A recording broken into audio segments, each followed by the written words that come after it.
అసలు ఏ పటానికైనా అది కుంభాకార బహుభుజి కావచ్చు, కుంభాకార షడ్భుజి కావచ్చు, కుంభాకార పంచభుజి కావచ్చు, ఏ పటానికైనా బాహ్య కోణాలు అడిగాడంటే కళ్ళు మూసుకుని ఆన్సర్ 360 పెట్టాలి.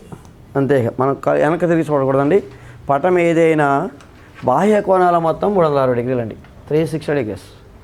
సో కాబట్టి కుంభాకార షడ్భుజి ఇచ్చాడా, బహుభుజి మనకి అది పంచభుజి ఇచ్చాడా, దశభుజి ఇచ్చాడా మనకు అవసరం లేదు. ఏ పటానికైనా బాహ్య కోణాల మొత్తం ఎంత ఉంటుందండి? 360 డిగ్రీలు. అంతర కోణాల మొత్తం మారుతుంది. అంతర కోణాల మొత్తం మార్పునకు గల ఫార్ములా 2n - 4 × 90 డిగ్రీస్. 2n - 4 × 90 అదేంటంటే అంతర కోణాల మొత్తం అండి. అంతర కోణాల మొత్తం అడిగినప్పుడు ఫార్ములా వేస్తాం, కానీ బాహ్య కోణాలు అడిగినప్పుడు అసలు ఎటు కూడా ఆలోచించమండి. బాహ్య కోణాలు కనబడిందంటే అసలు దీని ముందున్నది ఏది చూడకూడదండి. బాహ్య కోణం అడిగి బయటికి లాగానే ఎంత అసలు 360 డిగ్రీలు. Option number 2. అంటే ఏ పటానికైనా బాహ్య కోణాల మొత్తం ఎంత ఉంటుందండి? త్రిభుజ బాహ్య కోణాల మొత్తము ఇప్పుడే మారిపోతాకండి. నేనేమన్నా బాహ్య కోణాలు అని చెప్పగానే దాని ముందున్న పటం నేను చెప్పినా మీరు పట్టించుకోకూడదు. నేను పటం పేరు చెప్పినా మీరు పట్టించుకోకూడదు. ఎప్పుడు బాహ్య కోణాల మొత్తం అడిగినప్పుడు త్రిభుజ బాహ్య కోణాల మొత్తం అన్నానండి. చతుర్భుజం యొక్క బాహ్య కోణాల మొత్తము, సమాంతర చతుర్భుజం, దీర్ఘ చతురస్రం, రాంబస్సు, ఏ పటం చెప్పినా బాహ్య అని పదం కలిపితే కళ్ళు మూసుకుని అక్కడ ఏం పటం చెప్పాడో మనకు వదిలేస్తామండి. ఆన్సర్ ఏం పెట్టాలండి? అంటే ఏ పటానికైనా బాహ్య కోణాల మొత్తం ఎంత ఉంటుందండి? 360. ఇది జామెట్రీలో చెప్పుకుంటాం. Next question number 2. 2 power 10 into 3 power 5 into 25 square by 9 square into 5 power 5 into 4 power 5 is equal to now.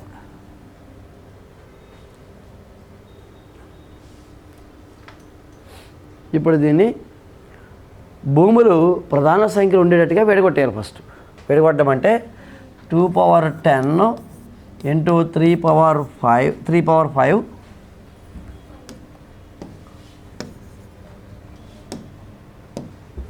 So 3 power 5 into ఈ 25 ఎలా రాస్తారండి అంటే 5 square హోల్ స్క్వేర్ రాయాలి. ఈ 25 5 స్క్వేర్ రాస్తామండి. అంతకుముందు ఉన్న స్క్వేర్ యథావిధిగా పెట్టామండి. నెక్స్ట్ బై మళ్ళీ 9 3 square whole square into 5 power 5 into 4 power 5 that is equal to 2 power 10 into 3 power 5 into 5 power 2 into 2 4 అండి. 5 square whole square is equal to 5 power 4 by 3 power 4 into 5 to the power of 5 into 4 power 5. ఇప్పుడు cancel చేసుకోండి. So ఇక మనకి ఏంటంటే 4 power 5ని దీనిలో కూడా 2లో కన్వర్ట్ చేసుకోండి. దీన్ని కూడా 2లో కన్వర్ట్ చేసేద్దాం. చెప్పండి 2 స్క్వేర్ పెడితే దీన్ని 2 స్క్వేర్ 4ని 2 స్క్వేర్ హోల్ స్క్వేర్ పెడితే 2 power. సో దీన్ని 2 power 10లో మార్చండి. 2 power 10లో రాచండి. సో అది కూడా 2 power 10లో మార్చి అక్కడ కొట్టండి, కొద్దిగా త్వరగా అవుతుంది. ఇది కూడా 2 power 10లో మార్చండి. సో ఇది దట్ ఈజ్ ఈక్వల్ టు 4 అంటే 2 స్క్వేర్ హోల్ స్క్వేర్ కాబట్టి 2 power 10లోకి మారిస్తే 2 power 10 క్యాన్సల్ అండి. మళ్ళీ 3 power 4 ఇక్కడ 4 3లు ఉన్నాయి, ఇక్కడ 5 3లు ఉన్నాయి కాబట్టి పైన ఒక 3 మిగిలిపోయింది. కింద 5లు 4 ఉన్నాయి, ఇక్కడ 5 ఉన్నాయి కాబట్టి ఒక 5 కింద మిగిలింది. కాబట్టి ఆన్సర్ ఎంత అంటే 3/5. 3/5 అండి ఆప్షన్ నెంబర్ 1.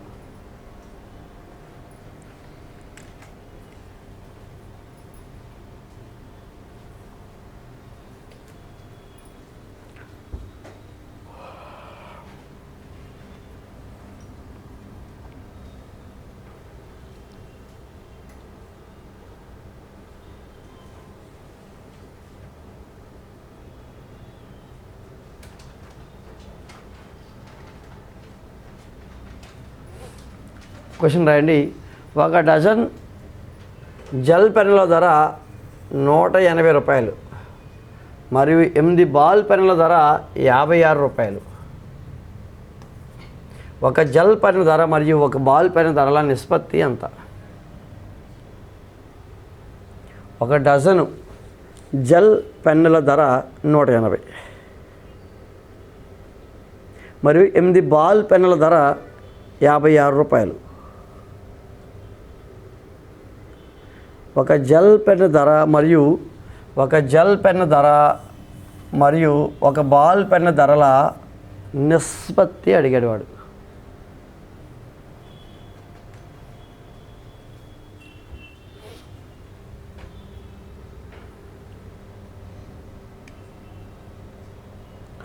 ఒక డజను జెల్ పెన్నుల ధర 180 మరియు 8 బాల్ పెన్నుల ధర 56 రూపాయలు అన్నాడు. ఇప్పుడు ఫర్ ఎగ్జాంపుల్ ఒక డజను పెన్నుల 120 రూపాయలు అనుకోండి. డజన్ పెన్నులు 120 అనుకోండి. పెన్ ఎంత అవుతుందండి? ఎంతండి? ఎలా చేశారు మీరు?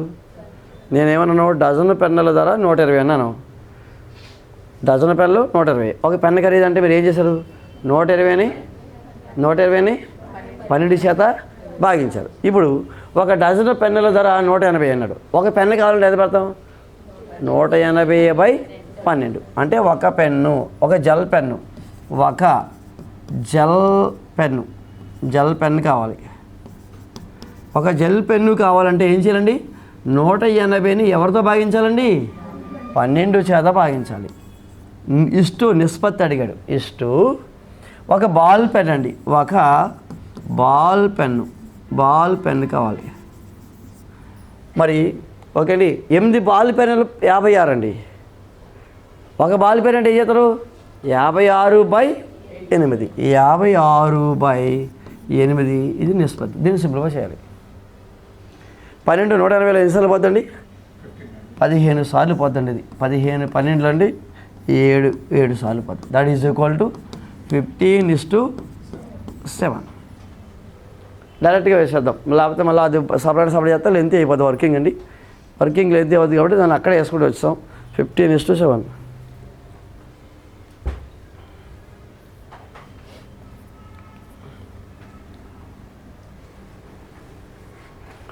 ఓకే అండి, మళ్ళీ రేపు కంటిన్యూ అవుదాం. రేపు ఎల్లుండి కూడా మ్యాథ్స్ ఉంటుంది.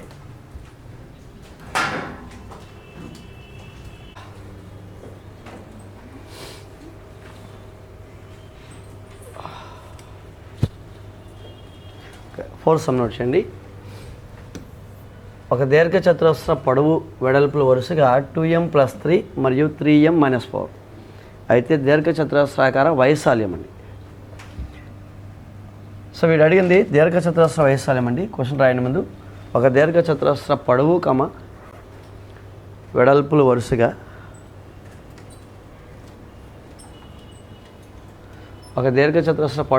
వెడల్పుల వరుసగా 2m+3. సో పొడవేమో 2m+3, వెడల్పేమో 3m-4. అంటే ఇక్కడ పొడవేమో 2m+3 ఇచ్చాడు, వెడల్పేమో 3m-4 ఇచ్చాడు. ఏం అడిగాడండి అంటే ఇక్కడ దీర్ఘచతురస్ర వైశాల్యం అండి. దీర్ఘచతురస్ర వైశాల్యం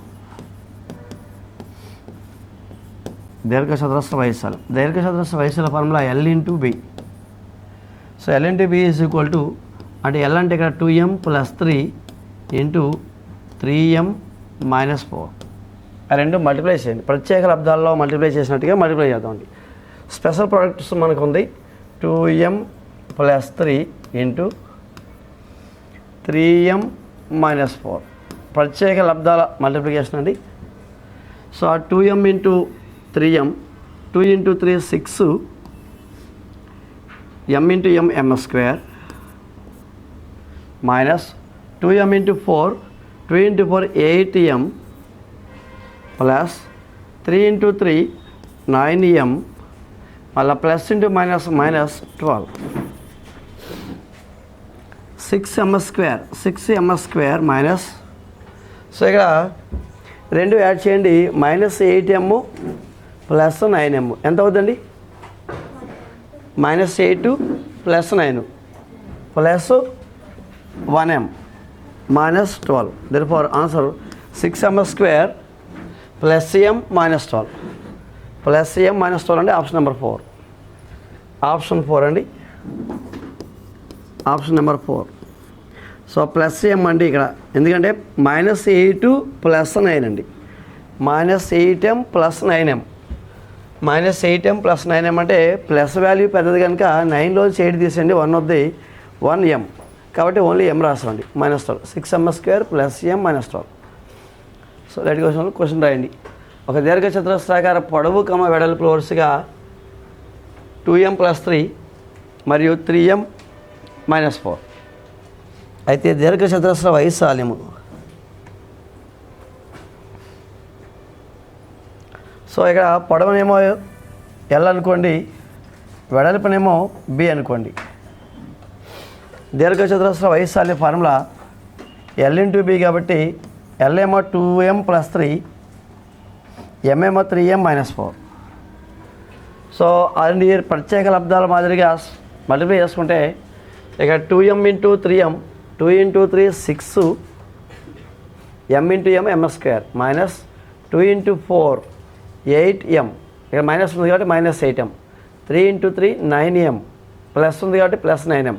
సో 3 × 4 12, ఇక్కడ ప్లస్ ఇంటూ మైనస్ -12. ఈ రెండు సింప్లిఫై చేస్తాం, -8 + 9 కాబట్టి ప్లస్ m ఉంది, అంటే 6m² + m - 12. So option number 4లో ఉంది. Okay, next question number 5. So -2801 మరియు -1567ల మధ్య గల పూర్ణ సంఖ్యల సంఖ్య. మీరు మన నెంబర్ సిస్టమ్ క్లాస్ ఉన్న వాళ్ళైతే మధ్య వరకు ఈ రెండు దగ్గర నొక్కి చెప్పుకున్నాం, మధ్య వరకు రెండు నొక్కి చెప్పుకున్నాండి. చూడండి, అది కనుక లేదనుకోండి, ఎక్కడ ఈ మధ్యలో అంకెలన్నీ లెక్కెట్టాలంటే ½ గంట పడుతుంది, అవునా కదండి. ఆ మధ్యలో అంకెలన్నీ లెక్కెట్టాలంటే మనకి ½ గంట పడుతుంది. కాబట్టి అక్కడ ఫార్ములా రాసాం, అదేంటి అంటే A, Bల మధ్య గల పూర్ణ సంఖ్యల సంఖ్య. ఫార్ములా చెప్పండి ఒకసారి. B - A - 1, B - A - 1 అండి. ఇక్కడ వరకు అని ఉందనుకోండి, +1 వేస్తాం, అది లాస్ట్లో రాద్దాం ఫార్ములా. ఒకటి మధ్య గల పూర్ణ సంఖ్య అన్నాడు కాబట్టి, సో ఇక్కడ మనకి ఇది ఒకటి, ఫస్ట్ది A అనుకోండి, ఇది B అనుకోవాలి. ఇది ఏమనుకోవాలండి అంటే దీన్ని A అనుకోండి, ఇది B అనుకోండి. ఒకటి A, ఇది B. సో ఏదో ఒకటి మనకి ఏంటండి పెద్దది ఏదండి దీంట్లో అండి, పెద్ద దాంట్లో చిన్న తీసాను, పెద్దది ఏదండి, పెద్ద దాంట్లో పెద్దదే చెప్పండి. దీంట్లో నెగిటివ్లో పెద్దదండి, విత్ సైన్ పెద్దదేదండి. B అంటే -1567 ఇది B అండి, ఇది B ప్లేస్లో B వాల్యూ రాసాం, మైనస్ ఫార్ములా ప్లేస్లో మైనస్ రాసాం, ఏ ప్లేస్లో ఏ రాయండి. ఏ అంటే -2801 -1 -1567 minus into minus plus 2801 -1. So ఇక్కడ పెద్దది ప్లస్ కాబట్టి ప్లస్లోంచి మైనస్ తీసేయండి. ఎలా తీసేయాలి, 2801లోంచి 1567 తీసేయండి. తీసేస్తే ఇది కూడా యాడ్ చేద్దాం, తర్వాత చూద్దామండి. ముందు ఈ రెండు సింప్లిఫై చేసేయండి. 2801లోంచి 1567 తీసేద్దండి 4, 11లోంచి 7 తీస్తే 4 అండి, 9లోంచి 6 తీస్తే 3, ఇక్కడ 7లోంచి 5 తీస్తే 2, 1 అంటే ఎంతండి 1 2 3 4. ఇదేంటి ఈ రెండింటి యొక్క సింప్లిఫికేషను, ఇది పెద్దది కాబట్టి పెద్దదాన్ని గుర్తేసుకోవాలి.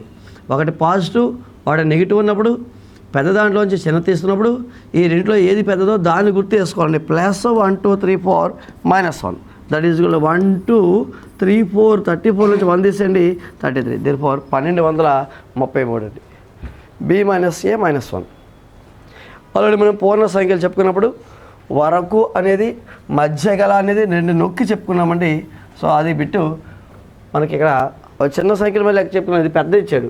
మరి ఇంత పెద్దది మనం కౌంట్ చేసుకుంటే రావాలంటే కష్టం. 2000 మనకి ఏదండి 1567, 1568, 1569, 70, 71 ఇలా లెక్క ఎంతసేపు లెక్క ఎడతామండి, లెక్క ఎట్టాం. కాబట్టి ద మోస్ట్ ఇంపార్టెంట్ ఫార్ములా అండి b - a - 1.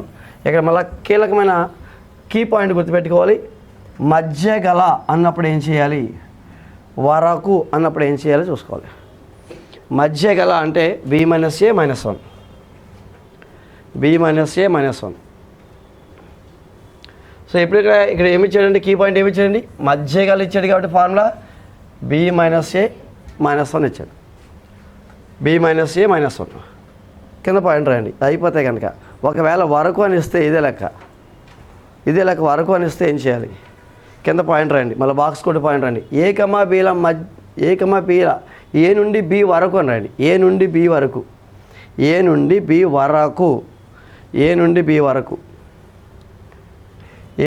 వరకు ఇది నోట్ చేశారు కూడా పక్కన పెట్టండి. ఏ నుండి బి వరకు గల పూర్ణ సంఖ్యల సంఖ్య. ఒకవేళ ఇలా అడిగాడు అనుకోండి నెక్స్ట్ ఎగ్జామ్లో, వరకు అనేది కీవర్డ్ అండి. ఫార్ములా ఏమేస్తామండి, b - a + 1 స్టార్ పెట్టండి. అక్కడ +1 ఎందుకు వేస్తాం అనేది. సో అక్కడ మనకి ఏ కమ బీల మధ్య గల, ఇప్పుడు మన క్వశ్చన్ మధ్య గల పూర్ణ సంఖ్య is equal to b - a - 1 star పెట్టండి. +1 ఎప్పుడు వాడాలి, -1 ఎప్పుడు వాడాలి. సో మళ్ళీ కీవర్డ్ అండర్లైన్ చేసుకోవాలి. కీవర్డ్ దగ్గర కూడా స్టార్ పెట్టుకోవాలి. మధ్య గల, వరకు గల. సో ఆ రోజు క్లాస్లో విన్న వాళ్ళు కొంతమంది ఆ రోజు మధ్య గల అన్నారు కదా, మధ్య గల వరకు కదా, ఎందుకు ఆయన ఫార్ములా చెప్తున్నారు, లెక్కటేసుకోవచ్చు కదా, ఎందుకు వచ్చింది అంత ఫార్ములా చెప్తున్నారు అని అనుకోవచ్చు. ఇప్పుడు లెక్కెట్టడానికి సాధ్యం అవుతుంది, ఎట్టి పరిస్థితులు ఎవరి వల్ల కాదు. ఎందుకనండి 1500 దగ్గర నుంచి ఎంతవరకు వెళ్ళండి, 2008 వరకు వెళ్ళాలి, మన వల్ల కాదు. లెక్క పెట్టాలంటే టైం వేస్ట్ అవుతుంది.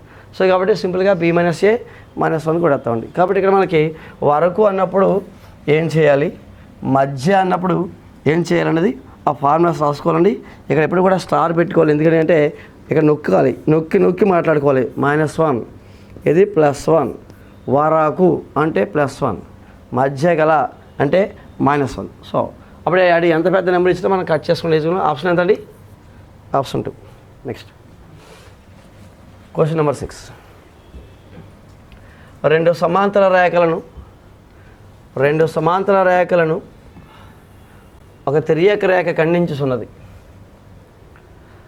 తిర్యక రేఖకు ఒకే వైపున ఉండుటకు సాధ్యమగు ఒక జత అంతర కోణాలను గుర్తించండి అన్నాడు. రెండు సమాంతర రేఖలను ఒక తిర్యక రేఖ ఖండిస్తుంది.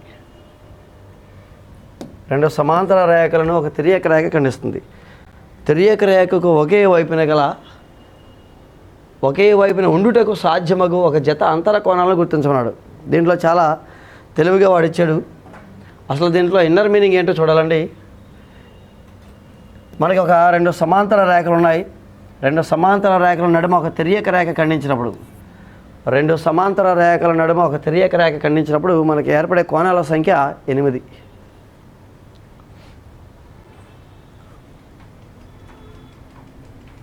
రెండు సమాంతర రేఖలను ఒక తిర్యక రేఖ ఖండించుతున్నది. రెండు సమాంతర రేఖలను ఒక తిర్యక రేఖ ఖండిస్తే ఏర్పడే కోణాల సంఖ్య ఎంతండి, 8 కోణాలు ఏర్పడతాయి. 8 కోణాల్లో అక్కడ ఏ అనుకున్నాను, వాటి బి అనుకున్నాను. చెప్పేటప్పుడు కూడా వినండి. బి అనుకున్నా, సి అనుకున్నా, డి అనుకున్నా, తర్వాత ఇది ఈ అనుకున్నానండి, ఇది ఎఫ్ అనుకున్నా, జి అనుకున్నా, హెచ్ అనుకున్నా. ఇక్కడ రెండు సమాంతర రేఖలను ఒక తిర్యక రేఖ ఖండిస్తే మన కోణాలు ఎన్ని ఏర్పడతాయండి, 8 ఏర్పడతాయి. 8 ఇక్కడ కొన్ని రకాలు ఉంటాయి. ఏంటి, సదృశ కోణాలు, ఈ ఏకాంతర కోణాలు, ఏక బాహ్య కోణాలు, శీర్షాభిముఖ కోణాలు, రేఖీయ ద్వయము అంటాయి. తిర్యక రేఖకు ఇరువైపులా ఉంటూ అంతరంగా ఉంటూ ఆసన్న కోణాలు కాని జతని ఏమంటాము, తిర్యక రేఖకు, నా మాట వినండి, తిర్యక రేఖకు ఇరువైపులా ఉండాలి, అంతరంగా ఉండాలి, ఆసన్న కోణాలు కారాదు. నా మాట ఫాలో అవుతూ డయాగ్రామ్ను వేసుకోవాలి. టెక్స్ట్ బుక్లో ఉన్న మోడల్ ఇది. రేపు నుంచి ఎంతవరకులాగా మనకి అక్కడ బీకమయ్యేలు ఏమంటారు, సీకమడి అన్నారు. నిర్వచనం చెప్తున్నాను, దాని పేరు చెప్పాలి మీరు. తిరియక రేఖకు ఇరువైపులా ఉండాలి, అంతరంగా ఉండాలి, ఆసన్న కోణాలు కారాదు. చెప్పండి. తిరియక రేఖకు ఆ రోజు మేము మన జామెట్రీ క్లాస్లో రెగ్యులర్ క్లాస్లో అరిసి చెప్తా. ఈడేటర్ బాబు ఇలా అడుగుతున్నాడు అనుకుంటాను కాదు, అక్కడ పాయింట్ స్ట్రెస్ చేస్తాను నేను. ఆ పాయింట్ స్ట్రెస్ చేయాలి. తిరియక రేఖకు ఇరువైపులా ఉండాలి, అంతరంగా ఉండాలి, ఆసన్న కోణాలు కాని జతను ఈ ఏకాంతర కోణాల జత అంటామండి. తిరియక రేఖకు ఇరువైపులా ఉన్నాయి, అంతరంగా ఉన్నాయి. లోపల ఉన్న 4 కోణాలు అంతరంగా ఉంటాయి. పైన 2 కోణాలు బాహ్య కోణాలు, కింద 2 కోణాలు బాహ్య కోణాలు. తిరియక రేఖకు అంతరంగా ఉన్నవి సీకమయ్యలు. తిరియక రేఖకు అంతరంగా ఉన్నాయి, ఇరువైపులా ఉన్నాయి, మరియు ఆసన్న కోణాలు కావు. ఆసన్న కోణాలు అంటే ఏంటండి, పక్కనే కావు, విడిపోయి. కాబట్టి ఆ 2 కోణాలు ఏమన్నామండి, ఏకాంతర కోణాలు అన్నాం. సో మళ్ళీ ఎఫ్కమడీలను ఏమంటామండి, ఏకాంతర కోణాలు. ఏవైతే 2 సమాంతర రేఖలు ఉన్నాయో, 2 సమాంతర రేఖలను తిరియక రేఖ ఖండించినప్పుడు ఈ ఏకాంతర కోణాలు సమానమండి. ఈ ఏకాంతర కోణాలు సమానం అండి. సో దీంట్లో ఏంటంటే ఏకాంతర కోణాలు సమానం. ఏకాంతర కోణాలు అంటే ఏమవుతాయండి, ఇక్కడ angle C is equal to angle E and angle F is equal to angle D. నేను ఒక బిట్ ఒకటే చెప్పేస్తే అర్థం అయిపోతుంది, నిమిషంలో అయిపోతుంది. కానీ బిట్ ఒకటే చెప్పేస్తే కుదరదు. ఇక్కడ కాన్సెప్ట్ కావాలి కాబట్టి నేను చెప్తున్నా.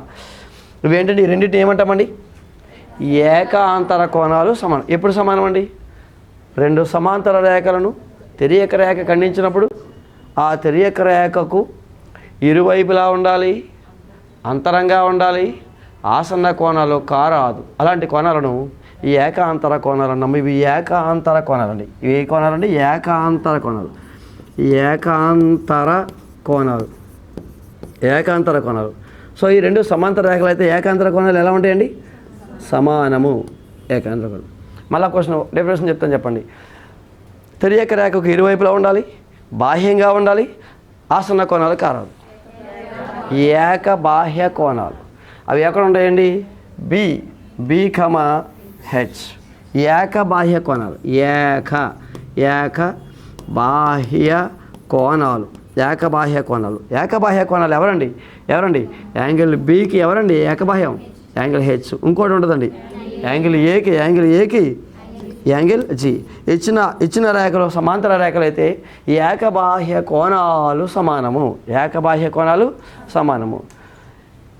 మళ్ళా తిరియక రేఖకు ఒకే వైపున ఉండాలి. ఒకసారి గమనించండి.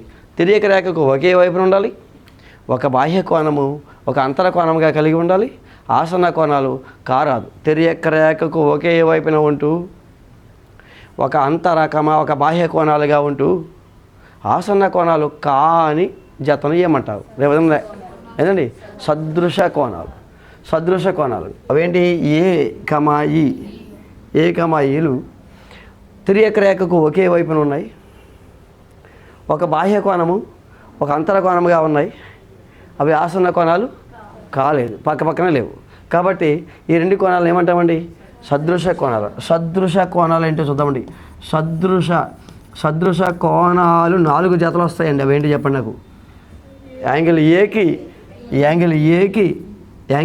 ఎంతండి, angle A is equal to angle E. మళ్ళా ఈ angle B is equal to angle F. మళ్ళీ ఇంకోటి అండి, angle C is equal to angle G. Next ఇంకోటి అండి, angle D is equal to angle H. సదృశ కోణాలు. మరియు ఏవైనా 2 రేఖలు ఖండించుకున్నప్పుడు ఆ శీర్షానికి సో ఒకే వైపున అంటే ఎదురెదురు కోణాలు 2 ఏర్పడతాయి. 2 సరళ రేఖలు ఖండించినప్పుడు శీర్షానికి ఎదురెదురుగా ఉన్న కోణాలను ఏమంటామండి, శీర్షాభిముఖ. ఆల్రెడీ ఆ బిట్టు అడిగాడు. శీర్షాభిముఖ కోణాలు ఎల్లప్పుడూ సమానమండి. కత్తెర కోణాలు అంటామండి. కత్తెరని మనం కత్తిరించేటప్పుడు ఏం చేస్తామండి, మన వైపు ఓపెన్ చేసాం అనుకోండి, అటువైపు కూడా ఓపెన్ అవుతుంది. మన వైపు ప్రెస్ చేస్తే అటువైపు కూడా ప్రెస్ అవుతుంది. కాబట్టి సో ఏంటి, 2 సరళ రేఖలు ఖండించుకున్నప్పుడు ఆ శీర్షానికి అభిముఖంగా పైన కింద లేదా అటుపక్క ఇటుపక్క అభిముఖంగా ఉన్న రెండు కోణాలు ఏమన్నామండి? శీర్షాభిముఖ కోణాలు అన్నామండి. మరి ఇక్కడ శీర్షాభిముఖ కోణాల పేర్లు చెప్పండి. AC, BD, EG, FS. ఇవన్నీ కూడా ఏంటండి? శీర్షాభిముఖ కోణాలు. ఒకసారి నోట్ చేయండి, అప్పుడు మనం పాయింట్లోకి వెళ్దామండి. డయాగ్రామ్ అండి. ఈ డయాగ్రామ్ అంతా పిచ్చి పిచ్చిగా ఉన్నట్టుంది. A B C D EFGH. మళ్ళీ ఫస్ట్ నుంచి రాద్దామండి. మళ్ళీ డయాగ్రామ్ వేద్దాం ఒకసారి డయాగ్రామ్ వేద్దామండి. ఓకే. సో డయాగ్రామ్లో ఇది ఏ, ఇది బి, ఇది సి, ఇది డి, ఇది ఈ, ఎఫ్, జి, హెచ్. ఫస్ట్ నుంచి రాయాలి. ఏకాంతర కోణాలు ఏమో రాయండి. ఏకాంతర కోణాలు అండి. ఆ ఏకాంతర కోణాలు ఏంటండి అంటే angle D is equal to angle F, angle D is equal to angle F, comma angle C is equal to angle E. Sir ఒక్క బిట్ చెప్పడానికి ఎంతసేపు చెప్తున్నారండి అంటే ఆన్సర్ చెప్పాలంటే 5 నిమిషాలు, కానీ అది ఎలా వచ్చిందో కావాలి కాబట్టి బేసిక్ చెప్తున్నాను అంతే. బాహ్య కోణాలు మొత్తం అక్కడ ఉన్న టాపిక్ చెప్తున్నానండి. నేను బిట్టిగా చెప్పేది ఆ బిట్ జోలికి రాలే ఇంకా. నేను టాపిక్ చెప్తున్నా. బాహ్య కోణాలు ఏమిటి చెప్పండి? A B angle B comma angle H comma ఇంకా ఏ కమా జి. బాహ్య కోణాలు. సదృశ కోణాలండి.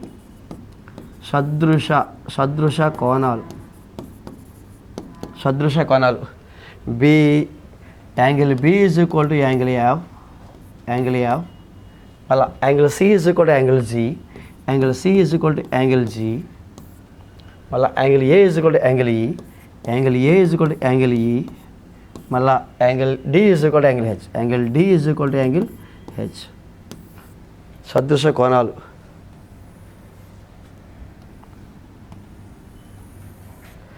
నాకు అలాగే శీర్షాభిముఖ కోణాలు కావాలి. శీర్షాభిముఖ కోణాలు కావాలి. శీర్షాభిముఖ కోణాలు అంటే వర్టికల్లీ ఆపోజిట్ యాంగిల్స్ ఏమవుతాయి? Angle A is equal to angle C, angle B is equal to angle D, angle F is equal to angle H and angle G is equal to angle E. So ఈ కోణాలు అంటే ఏంటో తెలిస్తే అప్పుడు ఈ bit చేయడం అసలు pen కూడా పెట్టకుండా ఈజీగా చేయొచ్చు. ఈ బిట్టు పెన్ను కూడా పెట్టకుండా ఈజీగా చేయాలంటే ఈ కాన్సెప్ట్ మైండ్లో ఉండాలి. కానీ మనం అసలు ఈ బిట్టు పెన్ను కూడా పెట్టకలే, జస్ట్ చూసి చెప్పవచ్చు. కానీ నేను ఆన్సర్ చెప్పాను అనుకోండి, అది రాదుగా మళ్ళా. సో దాన్ని మారుతాడు మళ్ళీ నెక్స్ట్ యాజ్ స్టేజ్కి ఇవ్వడు కాబట్టి మారుతాడు. కాబట్టి కాన్సెప్ట్ కావాలి మనకి. కాబట్టి ఒకసారి ఎంత అయిపోయాక మాట్లాడుకుందాం. రాసారా? ఏకాంతర కోణాలు, ఏకబాహ్య కోణాలు, సదృశ కోణాలు, శీర్షాభిముఖ కోణాలు రాశారు కదండి. ఓకే, తీసేస్తే ఇప్పుడు 2 సమాంతర రేఖలను ఖండించానండి. ఖండించినప్పుడు ఒక కోణం 70 డిగ్రీలు అన్నాను. ఇక్కడ ఒక కోణం అండి 70 డిగ్రీలు అన్నాను. ఇక్కడ 70 అయితే ఇక్కడ ఎంత ఉంటుంది చెప్పండి? 70 ఉంటుంది. ఎందుకని? శీర్షాభిముఖ కోణాలు సమానము. ఇక్కడ 70 అయితే ఇక్కడ ఎంత ఉంటుందండి? ఎందుకని? ఏకాంతర కోణాలు సమానం అండి. ఇక్కడ 70 అయితే ఇక్కడ ఎంత ఉంటుంది? 70. ఎందుకని? శీర్షం. నేను ఇక్కడ ఒకటే ఇచ్చానండి. ఇక్కడ 70 ఇవ్వగానే మీరు ఇక్కడ 70 పెట్టారు. ఎందుకని? ఏకాంతర ఇది శీర్షాభిముఖ కోణాలు సమానం.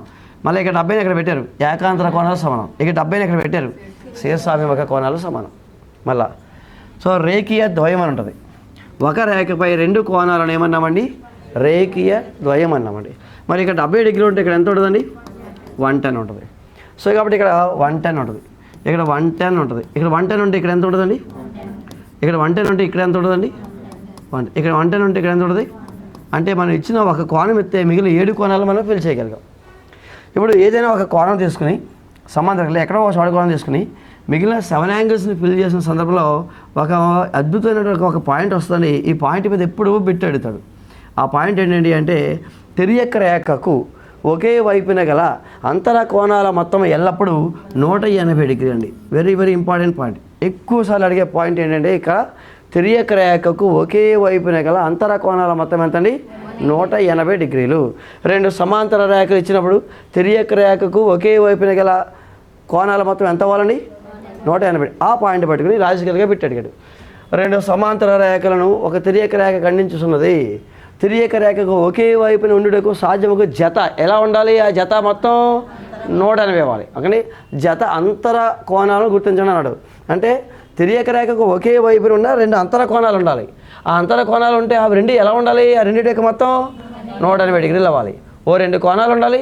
ఆ 2 కోణాలు మొత్తం ఎంత ఉండాలండి? 180. ఇప్పుడు ఏ ఆప్షన్లో 2 కోణాలు తీసుకుంటే టోటల్ 180 అవుతుంది? ఆప్షన్ అండి. ఇది మనం సొంతంగా చేసుకున్నాం. వాడేమన్నాడు? నేను 2 సమాంతర రేఖలను ఖండిస్తాను ఒక తిరియక రేఖ చేత. ఆ తిరియక రేఖకు ఒకే వైపున ఉండుటకు సాధ్యమగు, ఈ తిరియక రేఖకు ఒకే వైపున ఉండుటకు ఇక్కడ ఉండడానికి సాధ్యమగు నా క్రింది 4 ఆప్షన్లో ఏ ఆప్షన్ సూట్ అవుతుంది అన్నాడు. అప్పుడు ఏం చేయాలి? ఈ రెండింటి యొక్క మొత్తం ఎంత అవ్వాలండి? 180. అంటే ఏ టోటల్ 180 అవుతుందో చూడండి. ఇది 180 అవ్వదు. సో ఇది 180 అవ్వదు, ఇది 180 అవ్వదు. ఏమవుతుందండి? Option number 3 135. సో ఒకటేమో 135 డిగ్రీస్, ఒకటి 45 డిగ్రీస్ అయితే కనుక ఈ రెండింటి యొక్క మొత్తం ఎంత అవుతుందండి? 180 డిగ్రీలు అవుతుంది. కాబట్టి ఆ పాయింట్ బేస్ చేసుకుని మనకి పెట్టాడు కదండి. అంటే తిరియక రేఖకు ఒకే వైపున గల కింద పాయింట్ రండి. తిరియక రేఖకు ఒకే వైపున గల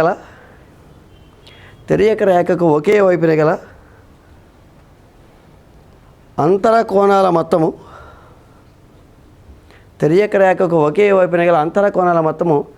180 డిగ్రీలు.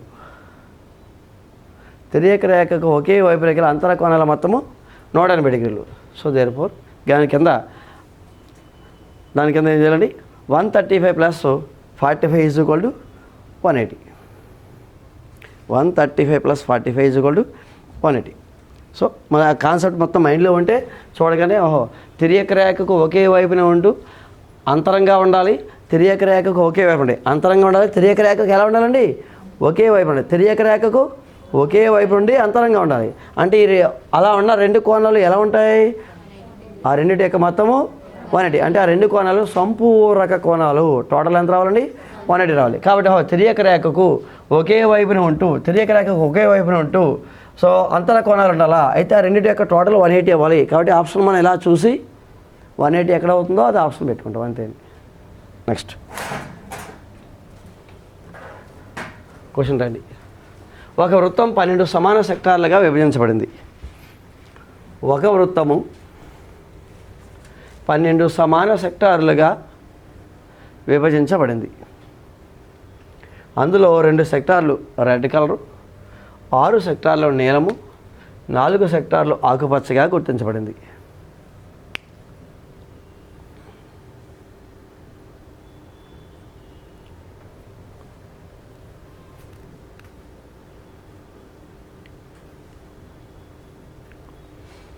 ఒక వృత్తము 12 సమాన సెక్టార్లుగా విభజించబడింది. ఒక వృత్తం 12 సమాన సెక్టార్లుగా విభజించబడింది. అందులో 2 సెక్టార్లు ఎరుపు, 4 సెక్టార్లు నీలం, 6 సెక్టార్లు నీలం, 4 సెక్టార్లు ఆకుపచ్చ. మొత్తం 12 సెక్టార్లు అండి.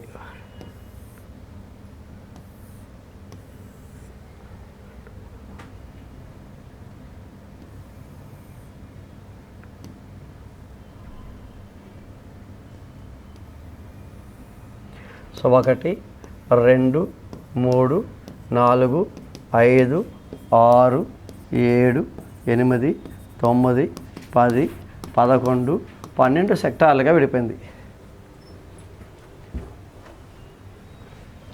ఒక వృత్తాన్ని ఇలా 12 సెక్టార్లుగా విభజించాడు. డయాగ్రామ్ కూడా అవసరం లేదు, అర్థం కావాలని డయాగ్రామ్ వేసుకున్నాం. 12 సెక్టార్లుగా విభజించాడు. దాంట్లో 2 సెక్టార్లు ఎంత అండి? రెడ్, 6 సెక్టార్లు బ్లూ కలర్, 4 సెక్టార్లు గ్రీన్ కలర్ ఉన్నాయి. సో ఇప్పుడు మనకి ఆల్రెడీ ఫేస్బుక్లో ఒకసారి ఏమవుతుంది, స్పిన్ చేయమని ఒక ఆట, ఏదైనా ఆట అవుతుంది. దాంట్లో ఏముంటాయి? ఫోన్ ఒకటి, కార్ ఒకటి, అవన్నీ ఉంటాయి. మనం ఏం చేస్తాం? ఆవేశపడి స్పిన్ చేస్తాం. అది గర్రని తిరిగాక ఏమవుతుంది? నెక్స్ట్ టైం బెటర్ లెక్క అని వస్తుంది, అనే కదండి. అలాగే ఇక్కడ స్పిన్ అంటే మనం దాన్ని నొక్కగానే ఏమవుతుంది? గిర్రని తిరుగుతుంది.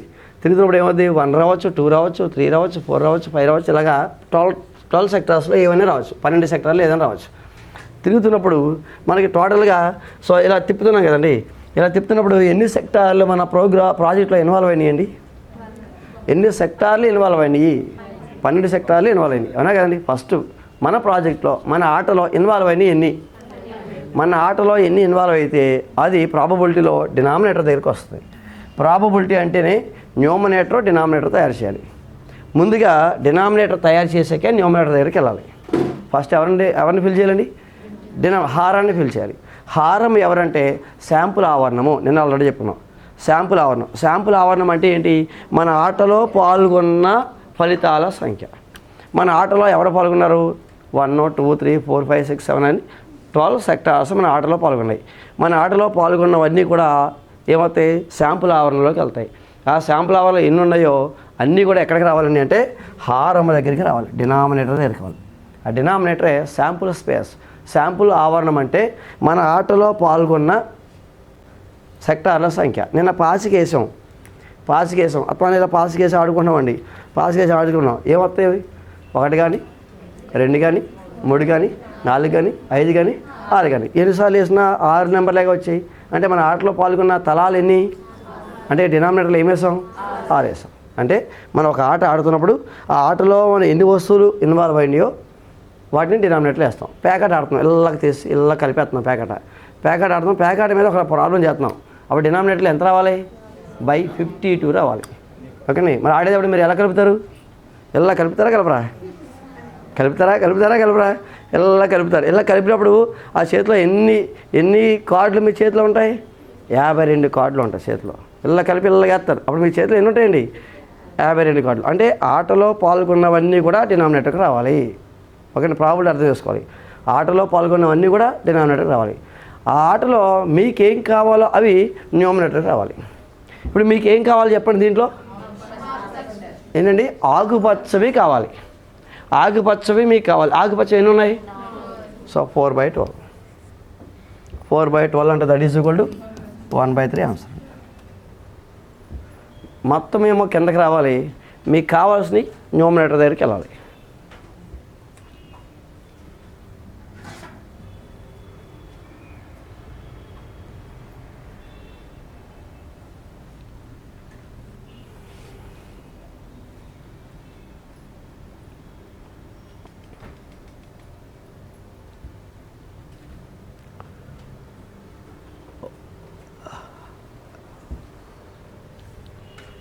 నెక్స్ట్ 1/x మరియు 1/y విలోమానుపాతంలో ఉంటాయి. x, yలు దేంట్లో ఉంటాయండి. 1/x, 1/yలు విలోమానుపాతంలో ఉంటాయి. x మరియు yలు డాష్లో ఉంటాయి. 1 అనులోమానుపాతంలో ఉంటాయి, 2 విలోమానుపాతంలో ఉంటాయి,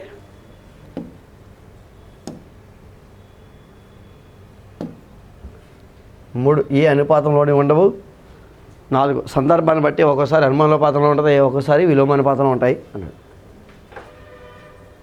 ఆప్షన్లో ఏది కరెక్ట్ అనేది చూడాలి.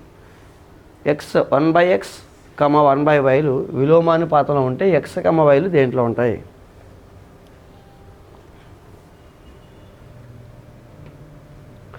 వన్ బై ఎక్స్ 1/yలు విలోమానుపాతంలో ఉంటే x, yలు దేంట్లో ఉంటాయి.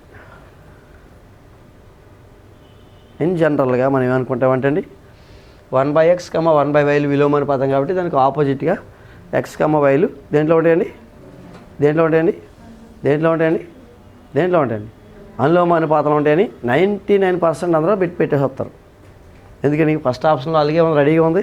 ప్లస్ 1/x, 1/y తీసేస్తే అది విలోమానుపాతం కాబట్టి దానికి ఆపోజిట్ ఆన్సర్ ఏంటి, అనులోమానుపాతం అనుకుంటాం కానీ కాదు. ఎందుకు కాదంటే ఒకసారి చూడండి. రోజులు మనుషులు వేస్తున్నానండి. సరే అయితే ముందు మనుషులు వేద్దాం. మనుషులు ఒకసారి చూడండి, మనుషులు రోజులు. ఎందుకని విలోమానుపాత కాన్సెప్ట్ తీసుకున్నాం. ఎందుకని ఏదైనా ఒక పనిని ఎక్కువ మందిని పెట్టామనుకోండి తక్కువ రోజుల్లో పని పూర్తి అయిపోద్ది. ఎక్కువ మంది తక్కువ రోజులు, తక్కువ మందిని పెట్టామనుకోండి ఎక్కువ రోజులు పడుతుంది. అంటే ఒక రాశి తగ్గుతూ ఉంటే ఇంకో రాశి పెరుగుతూ ఉంటే అది విలోమానుపాతం. సో ఫర్ ఎగ్జాంపుల్ ఒక 100 మందిని పెట్టానండి, ఆ పని 100 మందిని పెడితే 20 రోజుల్లో పూర్తి చేస్తారని చెప్పాను. నాకు ఒక హౌస్ కన్స్ట్రక్షన్ చేయాలి, 100 మెంబర్స్ని పెట్టాను నేను, త్వరగా అయిపోవాలని. ఎన్ని రోజులు పడుతుందండి, 20 రోజులు పడుతుంది. వాళ్ళు 100 మంది వస్తారని మాట్లాడుకుని తెల్లారి గట్ల పనికి వచ్చేసరికి 50 మందే వచ్చారండి. 50 మందే వచ్చారు. ఆవిడ పని పూర్తయ్యే రోజుల సంఖ్య ఎంత ఉంటుందో చెప్పండి? 40 రోజులు పడుతుంది. ఎందుకనండి? స్ట్రెంత్ తగ్గిపోయారు కాబట్టి, స్ట్రెంత్ సగానికి పడిపోయారు కాబట్టి ఆ పని అయ్యే రోజుల సంఖ్య ఏమవుద్ది? డబల్ అయిపోద్ది. అంటే 40 రోజులు పట్టింది. 40 రోజులు పట్టింది. ఓకే అండి, 40 రోజులు పట్టింది. అంటే ఒక రాశి తగ్గుతూ ఉన్నప్పుడు, తగ్గినప్పుడు ఓకే అండి, మరొక రాశి ఏమైందండి? పెరిగింది. అంటే ఇది ఏ కాన్సెప్ట్ అండి? విలోమానుపాతం. ఒక రాశి తగ్గుతూ ఉన్నప్పుడు మరొక రాశి పెరిగింది, విలోమానుపాతం. సో దీన్ని అవి x, y అనుకోండి. దీన్ని 1/100 అయితే ఇది ఎంత అవుద్ది? 1/20. ఇది 1/50 అయితే ఇది ఎంత అవుద్దండి? 1/40. మరి అడు ఎక్స్ వైలు ఏమన్నాడు? 1/x 1/y అన్నాడు. ఓకే అండి, అందుకని నేను ఏం చేశాను? ఎక్స్ల వైలు తీసుకుని 1/l కింద మార్చేసాను. ఇప్పుడు ఇది ఏమైంది చెప్పండి? 1/100 1/50. హారము తగ్గుతూ ఉంటే భిన్నము విలువ ఏమవుద్ది? పెరుగుద్ది. అంటే ఇది పెరిగిందా లేదండి? పెరిగింది. ఇక్కడ హారము పెరుగుతూ ఉంటే భిన్నం ఏమవుద్ది? ఏమో మాట్లాడాలి. హారము పెరుగుతూ ఉంటే భిన్నం అండి తగ్గుతుంది. హారము డినామినేటర్ పెరుగుతుంది అనుకోండి, దాని టోటల్ వాల్యూ, డినామినేటర్ పెరిగింది అనుకోండి, టోటల్ వాల్యూ తగ్గుతూ ఉంటుంది. డినామినేటర్ పెరుగుతూ ఉంటే టోటల్ వాల్యూ ఎందుకు తగ్గిందండి అంటే, సో 1/10 అనుకుంటే ఎంత అండి? 0.1. 1/100 అయితే అంటే తగ్గిందా పెరిగిందండి?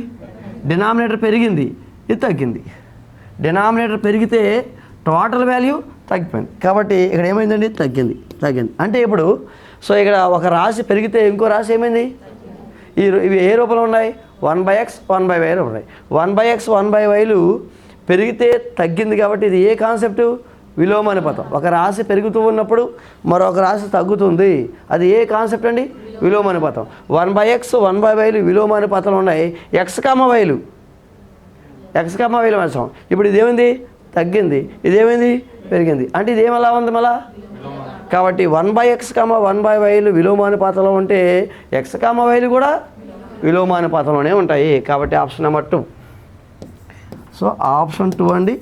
మ్యాక్సిమం అందరూ ఆప్షన్ 1 పెడతారు, అంటే ఆప్షన్ 2. అది అర్థం కావాలి అంటే, ఎందుకు వచ్చింది అర్థం కావాలంటే ఎగ్జాంపుల్ రాసుకోండి.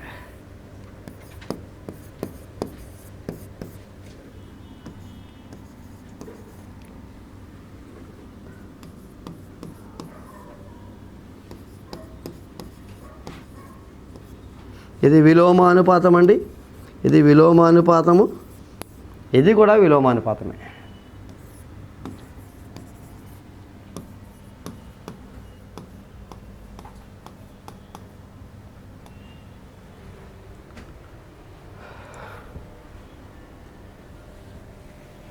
సో అక్కడ ఎక్సెల్తో ఒక కాన్సెప్ట్ తయారు చేసుకున్నాం, 1/x వేసాం, మళ్ళా విలోమానుపాతంలోనే ఉంది. కాబట్టి 1/x 1/yలు విలోమానుపాతంలో ఉంటే x, yలు కూడా విలోమానుపాతంలోనే ఉంటాయండి. ఆప్షన్ నెంబర్ 2 పెట్టాలి.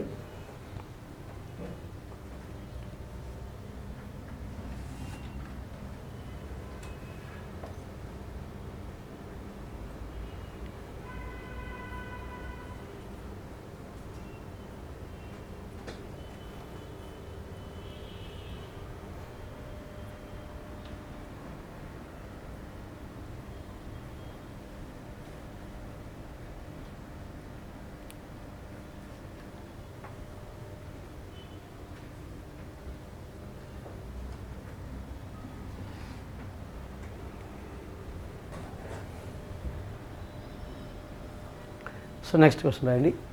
99.6 square minus 0.4 whole square. 99.6 whole square minus 0.4 whole square. So సింపులే.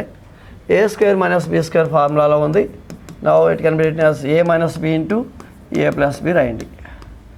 A square minus B square formula ఉంది. 99.6 హోల్ స్క్వేర్ చేయాలంటే మన వల్ల కాదు, కాబట్టి ఫార్ములా అప్లై చేయాలి. సో 99.6 హోల్ స్క్వేర్ ఉంది కదా, 99.6 ఇంటూ 99.6 మల్టిప్లై చేస్తారంటే చాలా లెంతీ అయిపోద్ది. దీన్ని 99.6 హోల్ స్క్వేర్ కట్టి 0.4 హోల్ స్క్వేర్ కట్టి తీస్తే పెద్దది అయిపోద్ది. కాబట్టి ఫార్ములా అప్లై చేయాలి. ఏ స్క్వేర్ మైనస్ బి స్క్వేర్ అంటే ఏ minus B into A plus B 99.6 plus 0.4 A plus B A minus B into A plus B వేయాలి. సో ఇక్కడ మనకి తీసేయండి 99.6లోంచి 0.4 తీసేస్తాం. సో ఇక్కడ 2.99 99.20 99.20 ఇంటూ 99.6కి 99.6కి 0.4 కలపండి.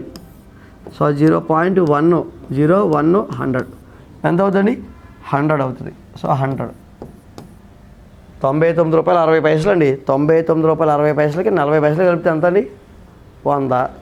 ₹99.60లోంచి 40 పైసలు తీసేయాలి. 4 అంటే 40 పైసలు తీసేయాలి. ఎంత అవుతుంది? ₹99.20 20 పైసలు. సో అంటే 99.2 అంటే ఎవరండి? 99 అంటే ₹99.20 అండి. ₹99.20 ఇంటూ 100 చేసామనుకోండి. అప్పుడు సో 99 ఈ పాయింట్ ఎక్కడికి వెళ్తుంది? ఈ పాయింట్ ఎక్కడికి వద్దండి? కుడి పక్కకి 2 స్థానాలు దగ్గరికి వద్ది 9920. Their answer is 9920. Option number 4. Option 4.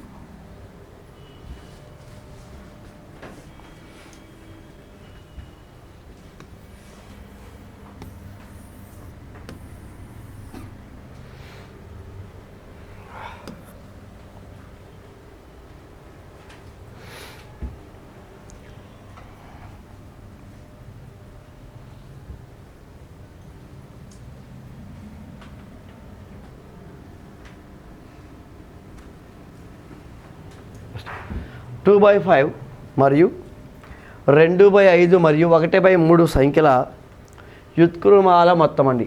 వ్యుత్క్రమాలు ఈ వర్డ్ చూసుకోవాలండి. వ్యుత్క్రమాలు అంటే రెసిప్రోకల్స్ అండి. రెసిప్రోకల్స్ అండి. రెసిప్రోకల్స్ అంటే ఎవరండి అంటే గుణకార విలోమాలు. గుణకార విలోమము. గుణకార విలోమం అంటే మల్టిప్లికేటివ్ ఇన్వర్స్ అండి. Multiplicative inverse.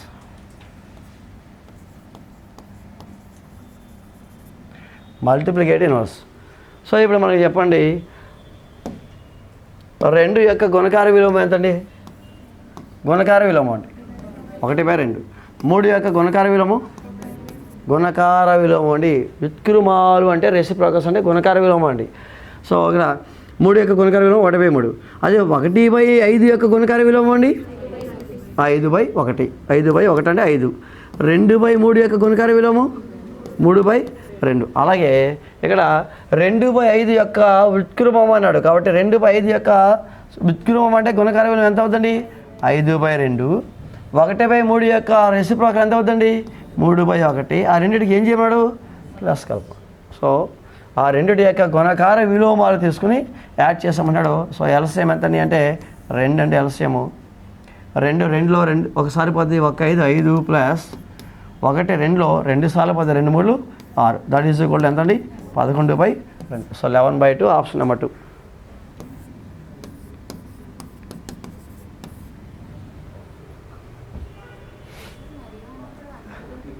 ఏదండి?